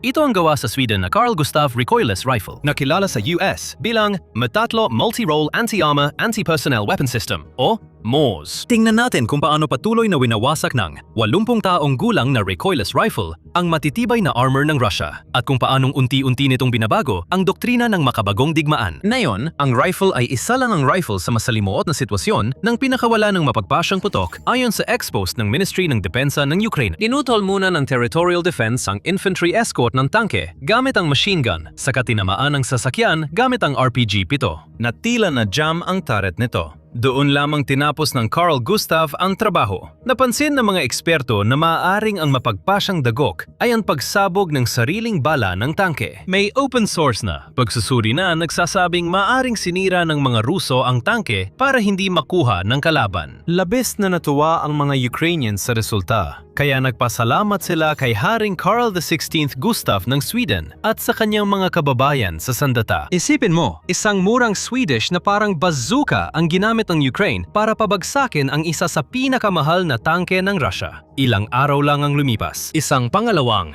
T-70M rin ang nawasak sa parehong paraan malapit sa parehong bayan. Paglabas sa iisang engkwentro, mas lumilinaw ang pattern sa buong digmaan. Ang off-source tracker na Oryx Project ay nakadokumento ng mahigit sa 150 pagkawala ng T-70M na naidokumento sa larawan hanggang Hulyo 2026, pati libu-libong mas lumang tangke ng Russia. Bagamat walang iisang sandata ang may lahat ng iyon, nasa sentro ang mga shoulder-fired anti-armor system na binigay sa Ukraine. Simple lang ang doktrinang nagpapabisa sa kanila, kaya ito gumana. Imbes na direktang salubungin ang mga nakabaluting kolong ng Russia, nahate ang mga sundalong Ukranyano sa maliliit na grupo at nagabang sa choke point na di kayang iwasan ng armor. Ang mga hanay ng puno, mga tulay at makikitid na daang papasok sa mga bayan. Hinayaan nilang makapasok ang sasakyan, inatake ito mula sa gilid o likod kung saan mahina kahit ang tangke at agad silang umalis bago dumating ang putok ng kalaban. Ginawa ang Carl Gustav para sa ganitong labanan dahil bihirang mag-isa ang tangke sa kalsada. Dahil dito nagtatago ang mga sundalo. Ang launcher ay nagpapaputok ng high explosive anti-tank o heat round sa sasakyan na nagpapasabog ng fragmentation round na tumatama sa mga sundalong naglalakad sa likod ng tangke.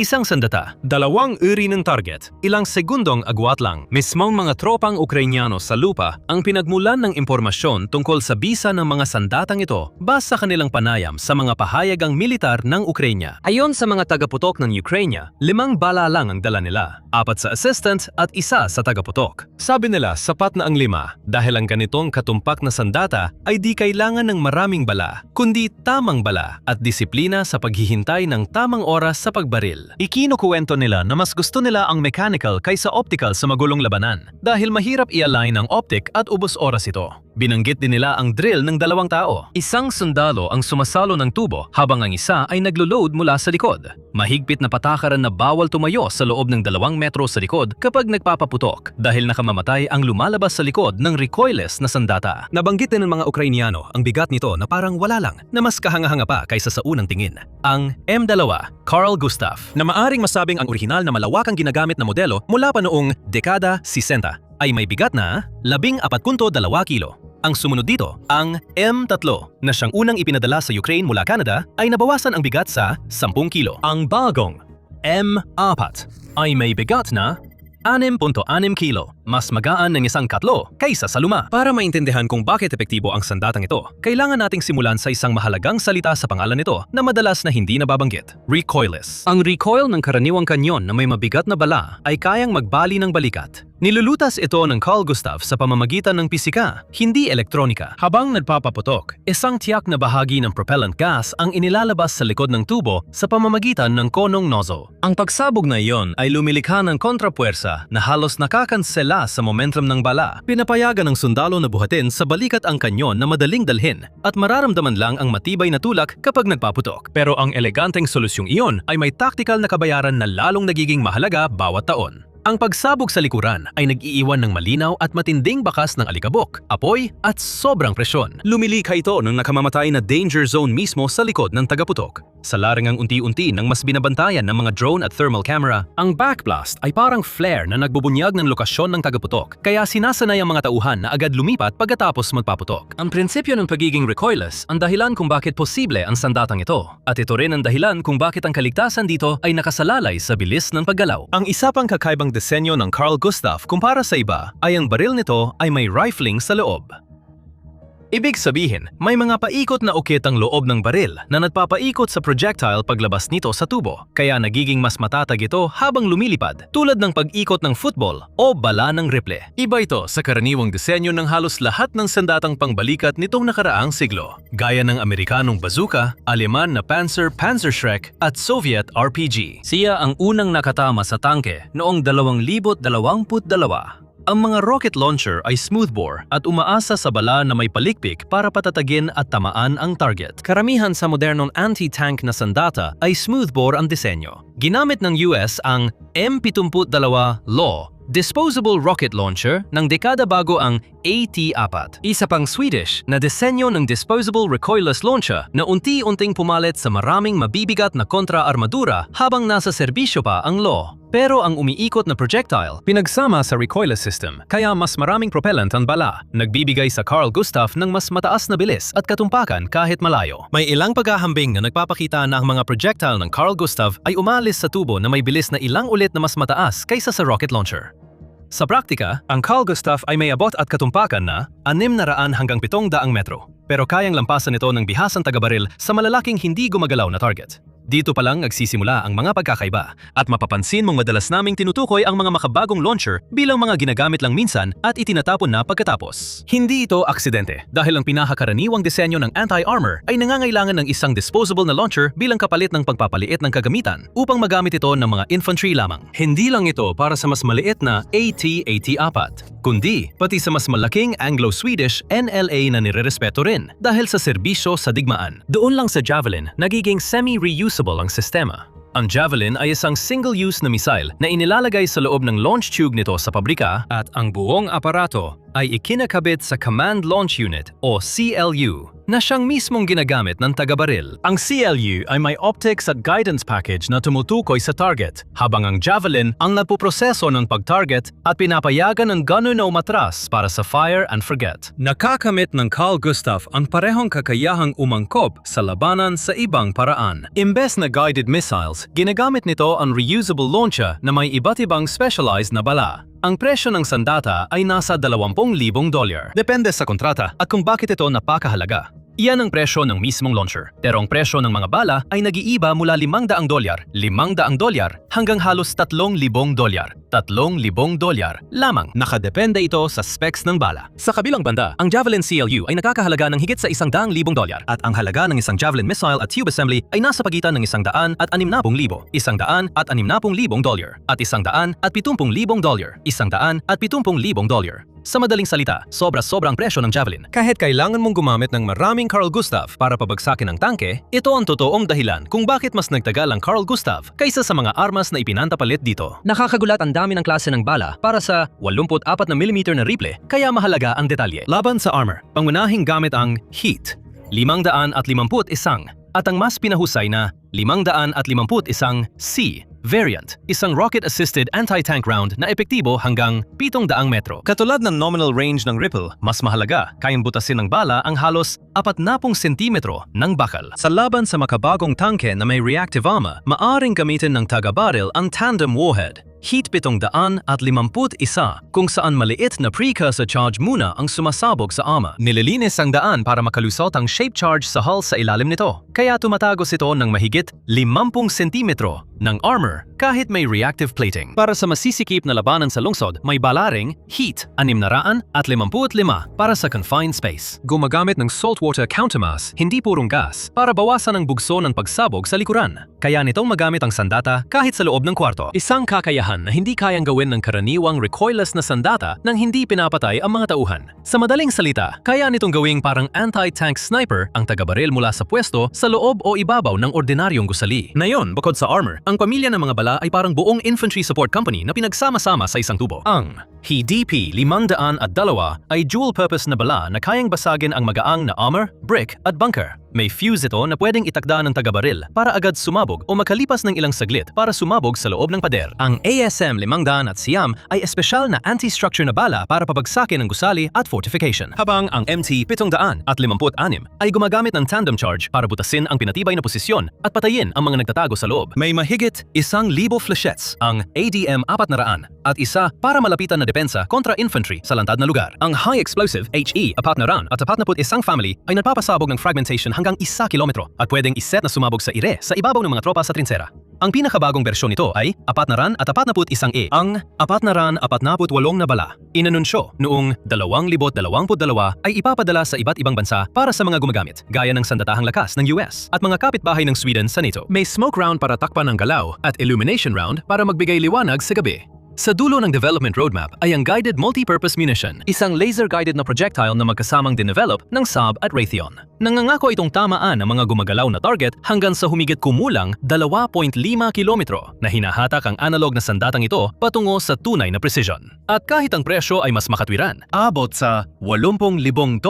Ang presyo nito halos kalahati ng Javelin pero halos pareho ang kakayahan sa pagbutas at may precision guidance gamit ang laser designation. Ang Javelin ay pumapatay ng mga tangke at minsan matitibay na posisyon. Ang Carl Gustaf ang pinakamalapit na pangkalahatang sagot ng infantry.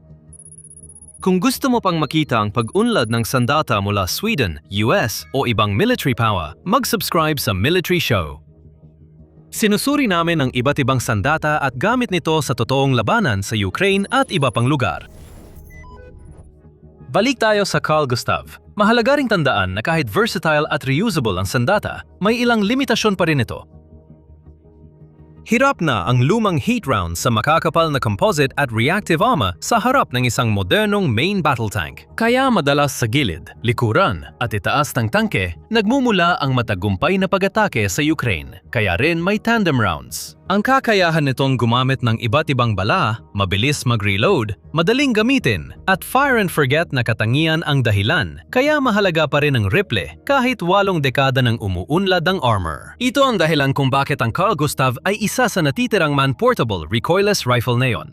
Ito ang unang pagtatangka ng Sweden sa shoulder-fired recoilless na sandata. Ang 20mm anti-tank rifle mula sa unang bahagi ng dekada 40 ay naging babala dahil halos hindi nito magasgasan ang armor ng mga tangke sa huling bahagi ng digmaan at kakaunti lang ang nagawa nito. Ang aral dito, kahit kaya mong gumawa ng recoilless anti-armor rifle, mas mahirap gawing epektibo ang bala para talunin ang kalaban. Hindi na kaya ng maliit na solidong bala pabagsakin ang tangke mula sa harap, kaya mas malaki ng shape charge warhead ang kailangan. Noong 1946 at 46 pinalaki ng mga taga-disenyo ang konsepto sa 84 mm. Tama ang laki para magdala ng shape charge at noong 1948, ginamit na ito ng Sweden. Mula noon, hindi ito basta na luma. Una itong ginamit sa labanan ng mga puwersa ng UN ng Sweden sa Congo noong unang bahagi ng dekada 60. Sa Falklands War, noong 1982, ginamit ng British Royal Marines ang Carl Gustaf para tulungan sirain ang isang Argentine corvette. Pinatumba ang mga missile launcher nito. Ang M2 noong dekada 60 ay napalitan ng M3 noong dekada 90. Noon 2014, inilabas ang ultralight M4 na gawa sa titanium at carbon fiber para maging mas magaan. Kayang umabot ng libo-libong putok habang ang M2 barrel ay tumatagal lang ng halos 500 putok. Ang barrel ng maapat ay tumatagal ng mga 1,000 putok, malinaw na sukatan. Kung gaano na ito kalaganap sa modernong labanan, ang dami ng bansang gumagamit nito. Dahil ang dating pambansang sandata ng Sweden ay ginagamit na ngayon sa mahigit 40 bansa sa iba't ibang anyo. Halimbawa ang Estados Unidos kung paano nalampasan ng disenyo ng Sweden ang sariling sandata nito kahit pinakamalaki itong tagagawa ng armas sa mundo. Matagal nang ginagamit ng mga espesyal na operatiba ng Amerika ang nare-reload na Carl Gustaf. Noong 2014, ginamit ng regular na hukbo ang M3. Sa susunod na taon, layunin na magkaroon ng hindi bababa sa isa sa bawat infantry platoon, kasunod ang mas magaan na M4 na agad inilabas. Pagkatapos, ang digmaan sa Ukraine ay nagbago ng isang matatag na negosyo tungo sa isang dagsa ng demand. Nilagdaan ng Poland ang tinawag ng Saab na pinakamalaking kontrata nito para sa ground combat noong 2024 na nagkakahalaga ng humigit kumulang $1.2 bilyong.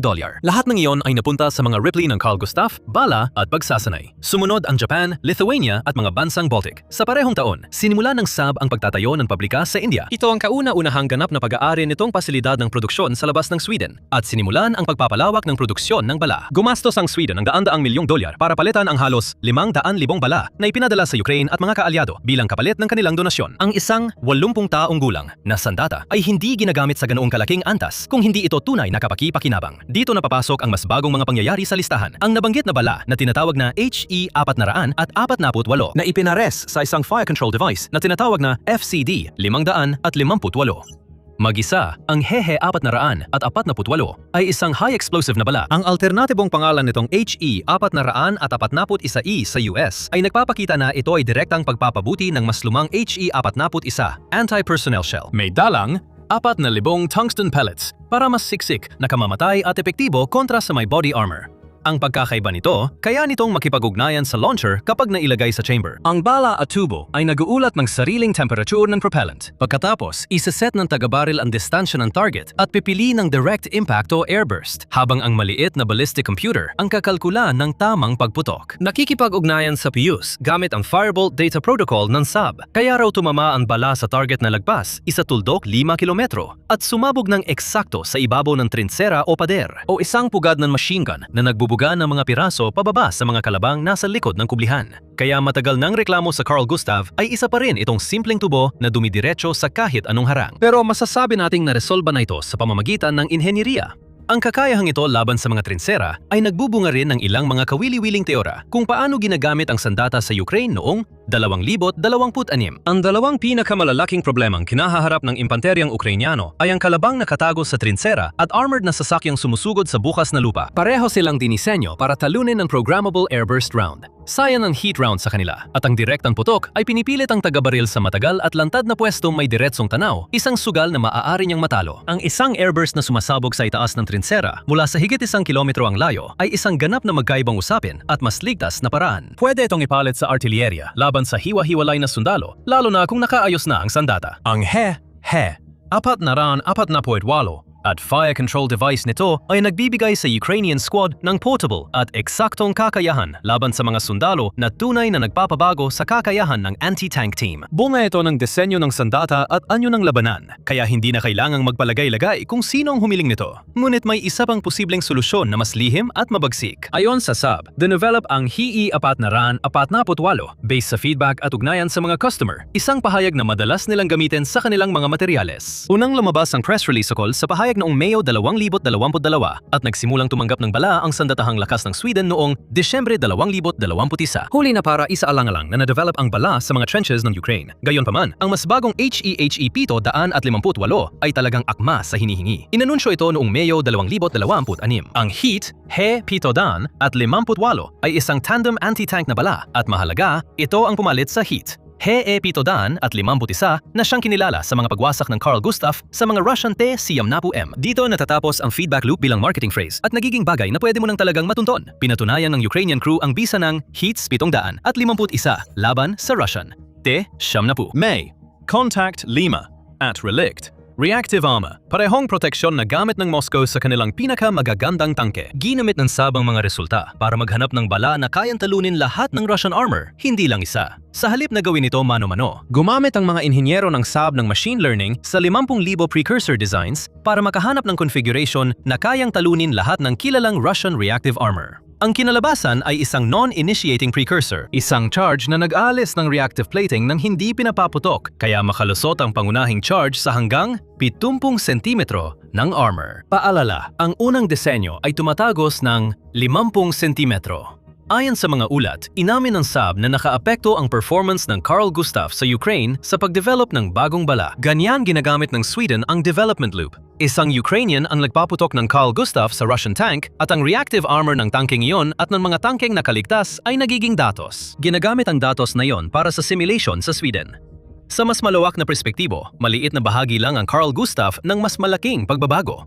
Naging isang Sweden sa mga taga-supply ng armas na hindi na kayang mawala ng kanluraning mundo. Ngayon, ini-export nito ang Gripen Fighter, Enlo, ang mga sandatang anti-armor na AT-4 at ang Carl Gustav. At simula, 2026, pati mga sistemang nagbabantay sa kalangitan. Noong Hulyo 2026, inanunsyo ng NATO sa Ankara Summit na magsisimula ito ng negosasyon para palitan ang mga AWACS radar plane nitong ginagamit mula Cold War era. Ang tumatanda ng mga mata ng alyansa sa himpapawid. Ang nanalong sistema ay ang SAB Global Eye, isang surveillance aircraft na ginawa mula sa isang business jet na pinili kaysa sa Boeing E-7 Wedgetail. Sa kasunduang nagkakahalaga ng $4.5 bilyong para sa 10 eroplano na sinuportahan ng 11 miyembrong estado. Pinili ng NATO ang Swedish na eroplano dahil akma ito sa mga banta ngayon tulad ng drone swarm at cruise missile. At ibinalangkas ang pagpili batay sa isang Europa na mas determinado ng buuin ang sarili nitong industrial na base sa halip na umasa sa pinaniniwalaan nilang hindi na mapagkakatiwala ang pamahalaan ng Amerika at mga patakaran nito sa labas ng bansa. Bumabalik tayo sa simula kung saan napag-usapan na hindi lang ang Carl Gustav ang responsabele sa pagsira ng T-70M. Lumalaki rin ang papel ng mga maliit na reconnaissance drone sa paghahanap ng target. Umiikot ang drone sa itaas ng mga puno para matunton ang mga tagong posisyon o sasakyan na dikita ng ground team. Pagkatapos, sinisinyasan ng drone crews ang anti-armor crew para umatake gamit ang isang tumpak na putok. Sa ganitong paghahati ng trabaho, napapakinabangan ng magkapareha ang lakas ng bawat isa. Ang drone ay mura at mas madaling palitan para sa reconnaissance, at ang launcher naman ang may dalang lakas ng putok kahit mas mahal ang halaga. Ang programmable airburst round gaya ng ATHE 448 ay mas delikado dahil natutukoy ng drone ang lokasyon ng kalaban at maaaring itakda ng gunner na sumabog ang bala sa ibabaw nila. Hindi mo kakampi ang oras. Iyan ang nakakagulat na babala na ibinigay ng US sa Russia habang lalang nagiging malinaw ang masasamang plano ng Ukraine para wasakin ang mga mananakop na Ruso. Habang papalalim tayo sa 2026. Ito ang huling bagay na gustong marinig ni Putin. Akala niya kontrolado na niya ang US at namanipula niya ang US na itulak ang isang bersyon ng kapayapaan na mas pabor sa Moscow kaysa sa Kiev. Pero nabasag na ang ilusyon na yon habang binabalaan na ang Russia na umalis na ngayon bago pa gawing mas malala ng Ukraine ang isang sitwasyong masama na nga. Halos maawa na ang Ukraine sa Russia at sa bumabagsak na pag-iisip ni Vladimir Putin, pero hindi ito maawa ng sapat para itigil ang estratehiyang nagpapahina sa Russia. Habang nakatayo si Dan Negrea, Deputy Permanent Representative ng US sa UN, sa harap ng Konseho ng Seguridad ng United Nations noong Hunyo 22, ipinahayag niya ang mga salitang yumanig kay Putin hanggang sa kaibuturan. Sa gitna ng pagkondena sa pambobomba ng Russia sa Kiev-Pechersk Lavra, UNESCO Heritage Site, isa sa pinakabanal na lugar ng pagsamba sa Ukraine. Ayon kay Negrea, dapat nang makipagkasundo ang Russia sa Ukraine bago maubos ang oras at magtagumpay ang Ukraine. Nagiging posible ito dahil kumiling na palayo sa Russia ang momentum noong 2026. Dapat makipagkasundo ang Russia. Hindi kakampi ng Moscow ang oras. Idineklara ni Negrea kung iniisip ni Putin na opinyon lang ito ng isang US kinatawan at naniniwala pa rin ang iba na mananalo ang Russia, malaki ang pagkakamali niya. Nagbigay ng komento si Negrea matapos magsalita si US Secretary of State Marco Rubio sa Senado noong Hunyo. Siguradong hindi nila makakamit ang mga layuning itinakda nila noong unang araw. Sabi ni Rubio tungkol sa Russia, isang pahayag na siguradong masakit kay Putin. Dakdak pa ni Rubio, maaring hindi na nila makamit sa militar ang mga layunin nila sa negosasyon. Dalawang pangunahing opisyal ng US ang nagsabing maliit ang tsansa ng Russia na manalo agad. Hindi lang sila nagsabi niyan, pati si US President Donald Trump. Mukhang naniniwala na rin na panalo ang Ukraine. Pero babalikan natin yan mamaya. Hindi basta-basta ang mga sinabi ni Negrea habang nagsasalita siya sa UN Security Council. Sinabi niya na dapat nang makipagkasundo ang Russia dahil napaka-epektibo ng estratehiya ng Ukraine laban sa kanila na baka may magsimulang maawa kay Putin at sa kanyang kakulangan sa kakayahan. Binanggit ni Negrea ang dalawang mahalagang salik, ang mga casualty at inobasyon. Parehong pabor sa Ukraine na yon. At ganun na rin sa halos buong 2026. Tungkol sa mga casualty, itinuro ni Negrea na ang militar ng Russia ay nakakaranas ng humigit kumulang 40,000 casualty, patay o sugatan bawat buwan. Nalalupang pinapalala ng desperadong mga taktika sa pagre-recruit na nagpapasama sa kalagayang pang-ekonomiya ng Russia. Sa katunayan, umabot na sa puntong nag-aalok ang Russia ng record-breaking na mga bonus hanggang sa humigit kumulang $80,000 para lang magpalista, iniulat ng CNN noong Hunyo 14. Idinagdag pa ng Moscow Times ilang linggo bago yon na si Putin ay lumagda ng bagong batas na nagpapatawad ng hanggang $100,000 at $40,000 na utang para sa sinumang Ruso na magpapalista bilang voluntaryo sa kanyang militar. Desperadong hakbang ito habang nahihirapan ng Russia sa pagre-recruit dahil sa estratehiya ng Ukraine. Dapat itong ipatupad ng Russia, wala nang ibang opsyon. Ayon sa Ministry ng Pananalapi ng Ukraine, nawalan na ang Russia ng mahigit 1,390,500 sundalo hanggang Hunyo 24. Noong Mayo, ibinunyag ng BBC na halos 500,000 sundalong Ruso ang napatay sa labanan. Ayon sa GCHQ, pangunahing ahensya ng paniniktik ng UK. Ayon sa United 24 Media, araw-araw na pagkawala ng tropa ng Russia ay lampas 1,000, halos isang buwan na, unang beses mula Marso 2025. Ang panahon mula Hunyo 1 hanggang Hunyo 22 ay nakapagtala ng pagkawala ng Russia na mula 1,130 hanggang 1,550 araw-araw. 3 beses lang sa 22 araw bumaba sa 1,100 ang pagkawala, imbes na mas mataas. Hindi ito kayang panatilihin ng Russia at yan ang punto ng estratehiya ng Ukraine. Alam ng Ukraine, nakakulong ito sa digmaang ubusan laban sa Russia kahit gumagawa ng kontra-atake sa mga sinakop na teritoryo. Pinakamagandang tsansa nitong manalo ay magdulot ng sobrang casualty na hindi na kayang ituloy ng Russia ang digmaan. Ipinahayag ito ng Defense Minister ng Ukraine na si Mikhailo Fedorov na may tinatawag siyang magic number na ayaw maabot ng Russia 50,000 kaswalti bawat buwan. Ayon kay Fedorov, sapat na yon para mapilitang makipagnegosasyon si Putin. Habil hindi na kayang ipagpatuloy ng Russia ang pananakop. Kung bukas pa ang negosasyon para sa kanya, sabi ng US, paubos na ang oras. Siyempre, ang pagkakaroon ng layuning yon at ang aktual na pag-abot dito ay dalawang magkaibang bagay. Diyan talaga lumalabas ang talino ng estratehiya ng Ukraine. Ang mga inobasyon sa buong linya ng labanan at higit pang siyang nagtutulak sa Ukraine patungo sa tagumpay ayon kay Negrea. At hindi talaga makasabay ang Russia sa ginagawa ng Ukraine para gawing mas mapanganib kaysa dati ang kanilang mga drone. Hindi lang si Negrea ang humahanga sa industriya ng depensa ng Ukraine. Noong Hunyo 23, iniulat ng United 24 Media, nagpahayag din ng katulad na pananaw si EU Komisyoner para sa Depensa at Kalawakan, Andreas Kubilius. Bagamat pinuri niya ang pamumunong taktikal ng Ukraine, ayon kay Kubilius, ang liksi ng paggawa sa Ukraine ang pangunahing dahilan ng pagkakapahamak ni Putin at mga tau-tauhan niya sa bansa. Sabi ni Kubilius, tumaas ng 50 beses ang lokal na produksyong militar sa Ukraine mula simula ng digmaan. Kasabay ng dami ng produksyon na gawa ng Ukraine na bumuo ng mga sandatang angkop para kontrahin ang ginagawa ng Russia at magdunot pa ng higit na pinsala sa mga tropa ni Putin. Tinapos ni Kubilius ang talumpati niya sa European Defense and Security Summit sa Brussels sa panawagang magtatag ng isang balangkas na mas magsasama sa Ukraine sa kolektibong pamilihan ng depensa ng Europa. At tama lang na gawin niya ang panawagang iyon. Hindi na mabilang ang inobasyon ng Ukraine sa labanan. Sa harapan, nakabuo ang Ukraine ng isang nakamamatay na kombinasyon ng FPV at mga middle strike drone na nagbibigay daan dito na tamaan ng mga target ng Russia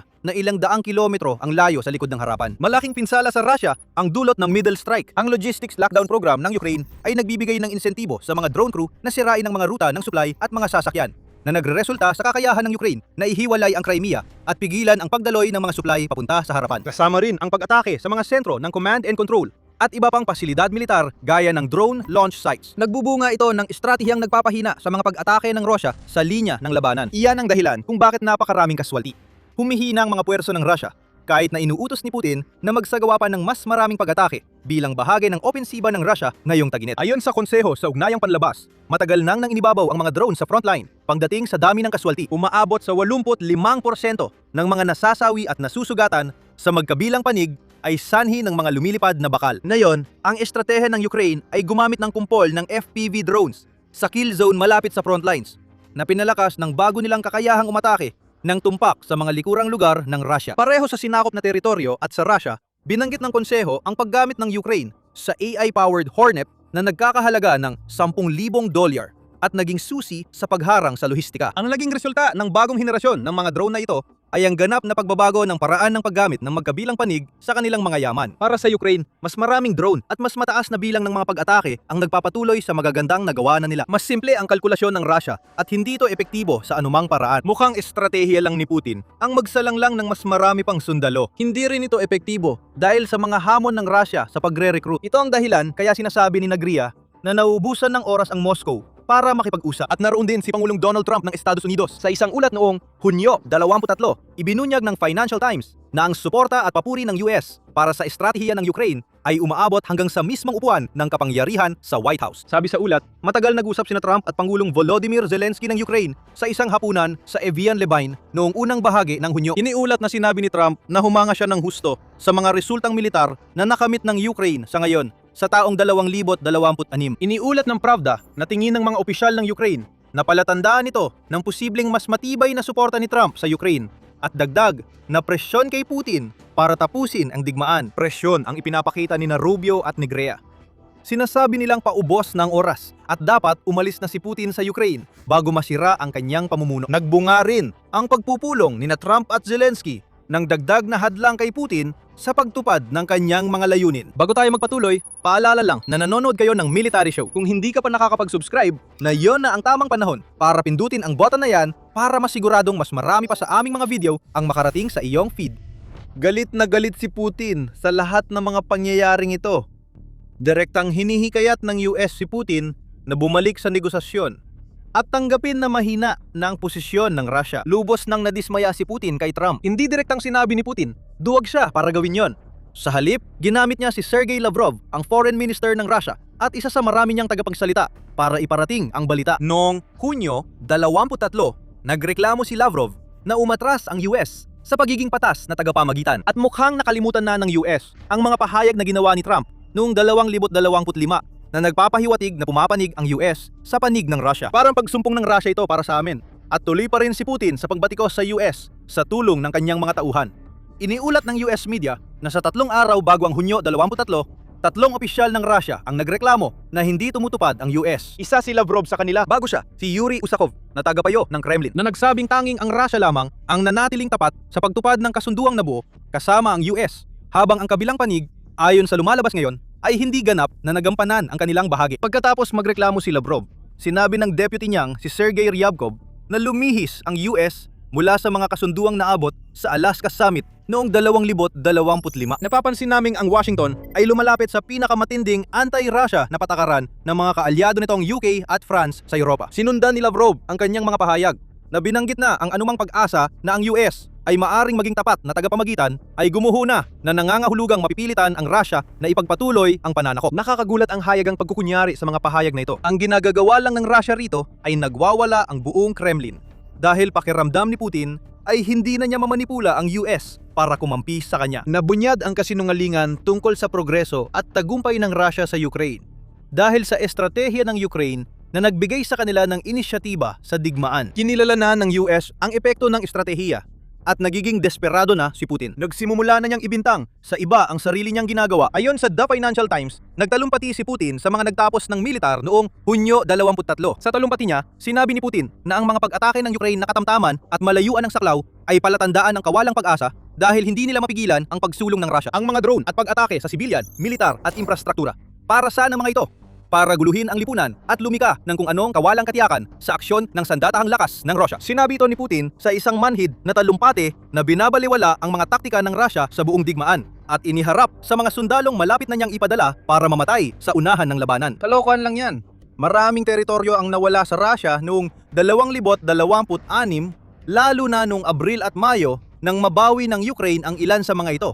Ayon sa Institute for the Study of War, problema ni Putin, hindi na tumutugma ang alternatibong realidad na binubuo niya. Hindi na naloloko rito ang US. Ganon din sa Europa at mas masama pa para kay Putin, pati sa maraming Ruso. Noong Mayo 22, iniulat ng bagong tinig ng Ukraine na naghahanda na ang mga opisyal ng Rusya para sa mundo pagkatapos ni Putin. Naniniwala silang hindi na mabubuhay ang sistema ng pamahalaang binuo niya, kabilang na ang pananakop niya sa Ukraine. Inililipat sa ibang bansa ang mga bata dahil natatakot ang mga opisyal na baka masangkot sila sa mga kasong kriminal kung mananatili sila rito. Isang hindi pinangalan ng opisyal ang nagbuod ng sentimiento sa mga nasa gitna at matataas na hanay sa Rusya. Mahirap ang mga panahong ito.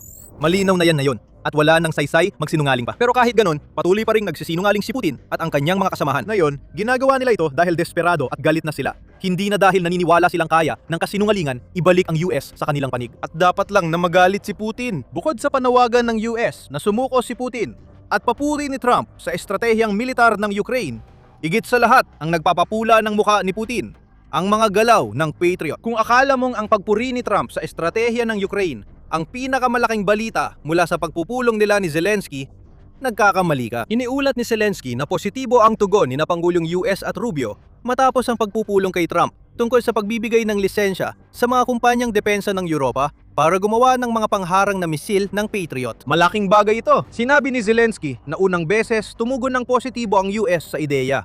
At may technical na kakayahan ang mga kasosyong Europeo ng Ukraine para dito. Kailangan na lang ngayon ang personal na pag-apruba ni Pangulong Trump. Ayon sa Bloomberg, naisip din ni Trump na bigyan ng lisensya ang Patriot missile sa mga foreign manufacturer noong summit ng Group of 7 sa France. Ayon sa ulat, plano ni Trump na hilingin sa mga tagagawa ng depensa ng US na bigyan ng lisensya ang teknolohiya ng Patriot missiles sa mga bansang Europeo at sa Ukraine para matugunan ng Ukraine ang kakulangan nito sa Patriot missiles. Dahil dito, nagkaroon ng kaunting tagumpay ang Russia gamit ang mga ballistic missile nito nitong mga nakaraang buwan. Gusto nilang gawin yon. Titingnan natin, sabi ni Trump sa mga mamamahayag noong Hunyo 17. Mukhang napag-usapan na ng detalyado ang lisensya sa isang closed-door meeting. Kung ang US ay nagsabing umalis na si Putin sa Ukraine, parang matinding dagok ito. Ang revelasyong ito ay isang nakamamatay na suntok na diretsyong tumama sa sentido ng leader ng Russia. Kampanya na lang sa himpapawid ang natitirang bentahe ng Russia. Hindi makakatulong sa panalo ng Russia sa digmaan ang pagkabigo sa lupa at hindi maprotektahan ang Crimea. Habang paubos na ang Patriot missile interceptors ng Ukraine, mas madalas tamaan ng cruise at ballistic missiles ng Russia ang mga target. Nakita natin ito nung Mayo. Nung buwang iyon, nagpakawala ang Russia ng 8,351 na mga sandatang panghimpapawid sa Ukraine ayon sa ulat ng Pravda. Iyon ay isang record at nahirapan ang depensa sa himpapawid ng Ukraine na makasabay sa mga missile. Sa 8,351 na assets, 8,150 strike drones kung saan nagtala ang Ukraine ng kahangahangang interception rate na 71.73%, pero mas mababa ang porsyento pagdating sa 211 cruise at ballistic missiles na pinakawalan ng Russia dahil 53% lang nito ang napigilan ng Ukraine. Ang tuloy-tuloy na supply ng Patriot missiles ay malaking tutulong sa pagharang ng Ukraine sa mga missile. Mahalaga para sa Ukraine na bukas si Trump sa licensing deal at masakit ito kay Putin. Dapat kakampi niya ang US. Kamakailan lang, tila Ukraine lang ang pinipilit makipagkasundo. Ngayon, sinasabi ng US kay Putin na paubos na ang oras niya at handa na silang payagan ang paggawa ng sandata sa labas ng bansa para sirain ang estratehiya ng Russia na takutin at pahinain ang moral ng Ukraine. Kung nasasabat na ang missile ng Russia, ano pa ang meron sila? Hindi sila nakakausad at napipinsala ang sundalo nila dahil sa mahusay na drone strategy ng Ukraine. May magandang pangwakas sa lahat ng ito. Habang si Putin ay natatabunan ng mga boses mula sa magkabilang panig ng Atlantiko, sinasabihan siyang panahon na para sumuko sa layunin niyang sakupin ang Ukraine. Pagkatapos ng halos 4.5 taon ng kabiguan, umakma rin sa mga panawagan ang kinatawan ng Ukraine sa United Nations na si Andriy Melnik at inilahad niya kay Putin kung ano ang tunay na iiwan niyang pamana kapag natapos ito. Si Putin ay maalala bilang isa sa pinakamadilim sa makabagong kasaysayan, lalo na matapos ang pag-atake sa Pochayevsk Lavra ng Kiev, at ang kanyang pamana ay wala ng iba kundi ang maging isang kriminal ng digmaan na nabigo sa lahat ng kanyang sinubukang gawin. Kaya't sa pagsagot sa kinatawan ng Russia, may maibibigay akong isang payo sa iyo. Hindi mo kailanman mapapanatili ang mga sinakop na lupain kailanman. Kaya umalis ka na sa Ukraine sa lalong madaling panahon bago pa maging huli ang lahat. Sumigaw si Melnik habang nagsasalita siya. Kung di pakikinggan ang babala, dapat nang bigyang pansin ng Russia ang mga nangyayari. Ang boomerang ng digmaan na pinakawala ni G. Putin ay bumalik na sa teritoryo ng Russia. At sa unang pagkakataon, nararamdaman ng mga Ruso ang madilim na hininga ng digmaang ito. Sabi ni Melnik bago niya tinapos ang kanyang talumpati ng mga salitang umalingaw-ngaw sa mga bulwagan ng UN. At yon ay simula pa lamang. Mahirap itong pabulaanan. Sa US, Europa, at maging mga opisyal sa Russia ay nakikitang nauubusan na ng opsyon si Putin. Ang tanging makatuwirang gawin ay sundin ang payo ng lahat. Umalis ng Ukraine. Gagawin kaya ito ni Putin? Malamang hindi. Kung mananatili siyang matigas ang ulo at ignorante sa katotohanan, gaya ng ipinakita niya sa buong digmaan, ilulugmok niya ang bansa sa estratehiya ng Ukraine na nagbago ng laban at pinuri ng kanluran at malapit nang magdulot ng pagkatalo ng Russia sa digmaan. Isang digmaan na dapat sanay natapos na sa loob lang ng ilang araw. Alam na ni Putin ang epekto ng estratehiya ng Ukraine sa Crimea, ang pinakamahalagang bahagi ng pananakop ng Russia. Dapat man lang nakikita niya ito. Baka sobrang nakabaon na ang ulo ni Putin sa buhangin o baka nasa ibang lugar pa. Kaya hindi niya alam ang totoong nangyayari. Pero hindi nito binabago ang realidad. Nawawala na ang Crimea. At 1.2 milyong Ruso ang nagsisisi na nasa peninsula sila. Panurin ang video namin para malaman kung bakit, at kung nagustuhan mo ang video, huwag kalimutang mag-subscribe sa Military Show. Araw-araw kaming naglalatala ng video tungkol sa pinakabagong kaganapan sa digmaan sa Ukraine at iba pa. Salamat sa panonood!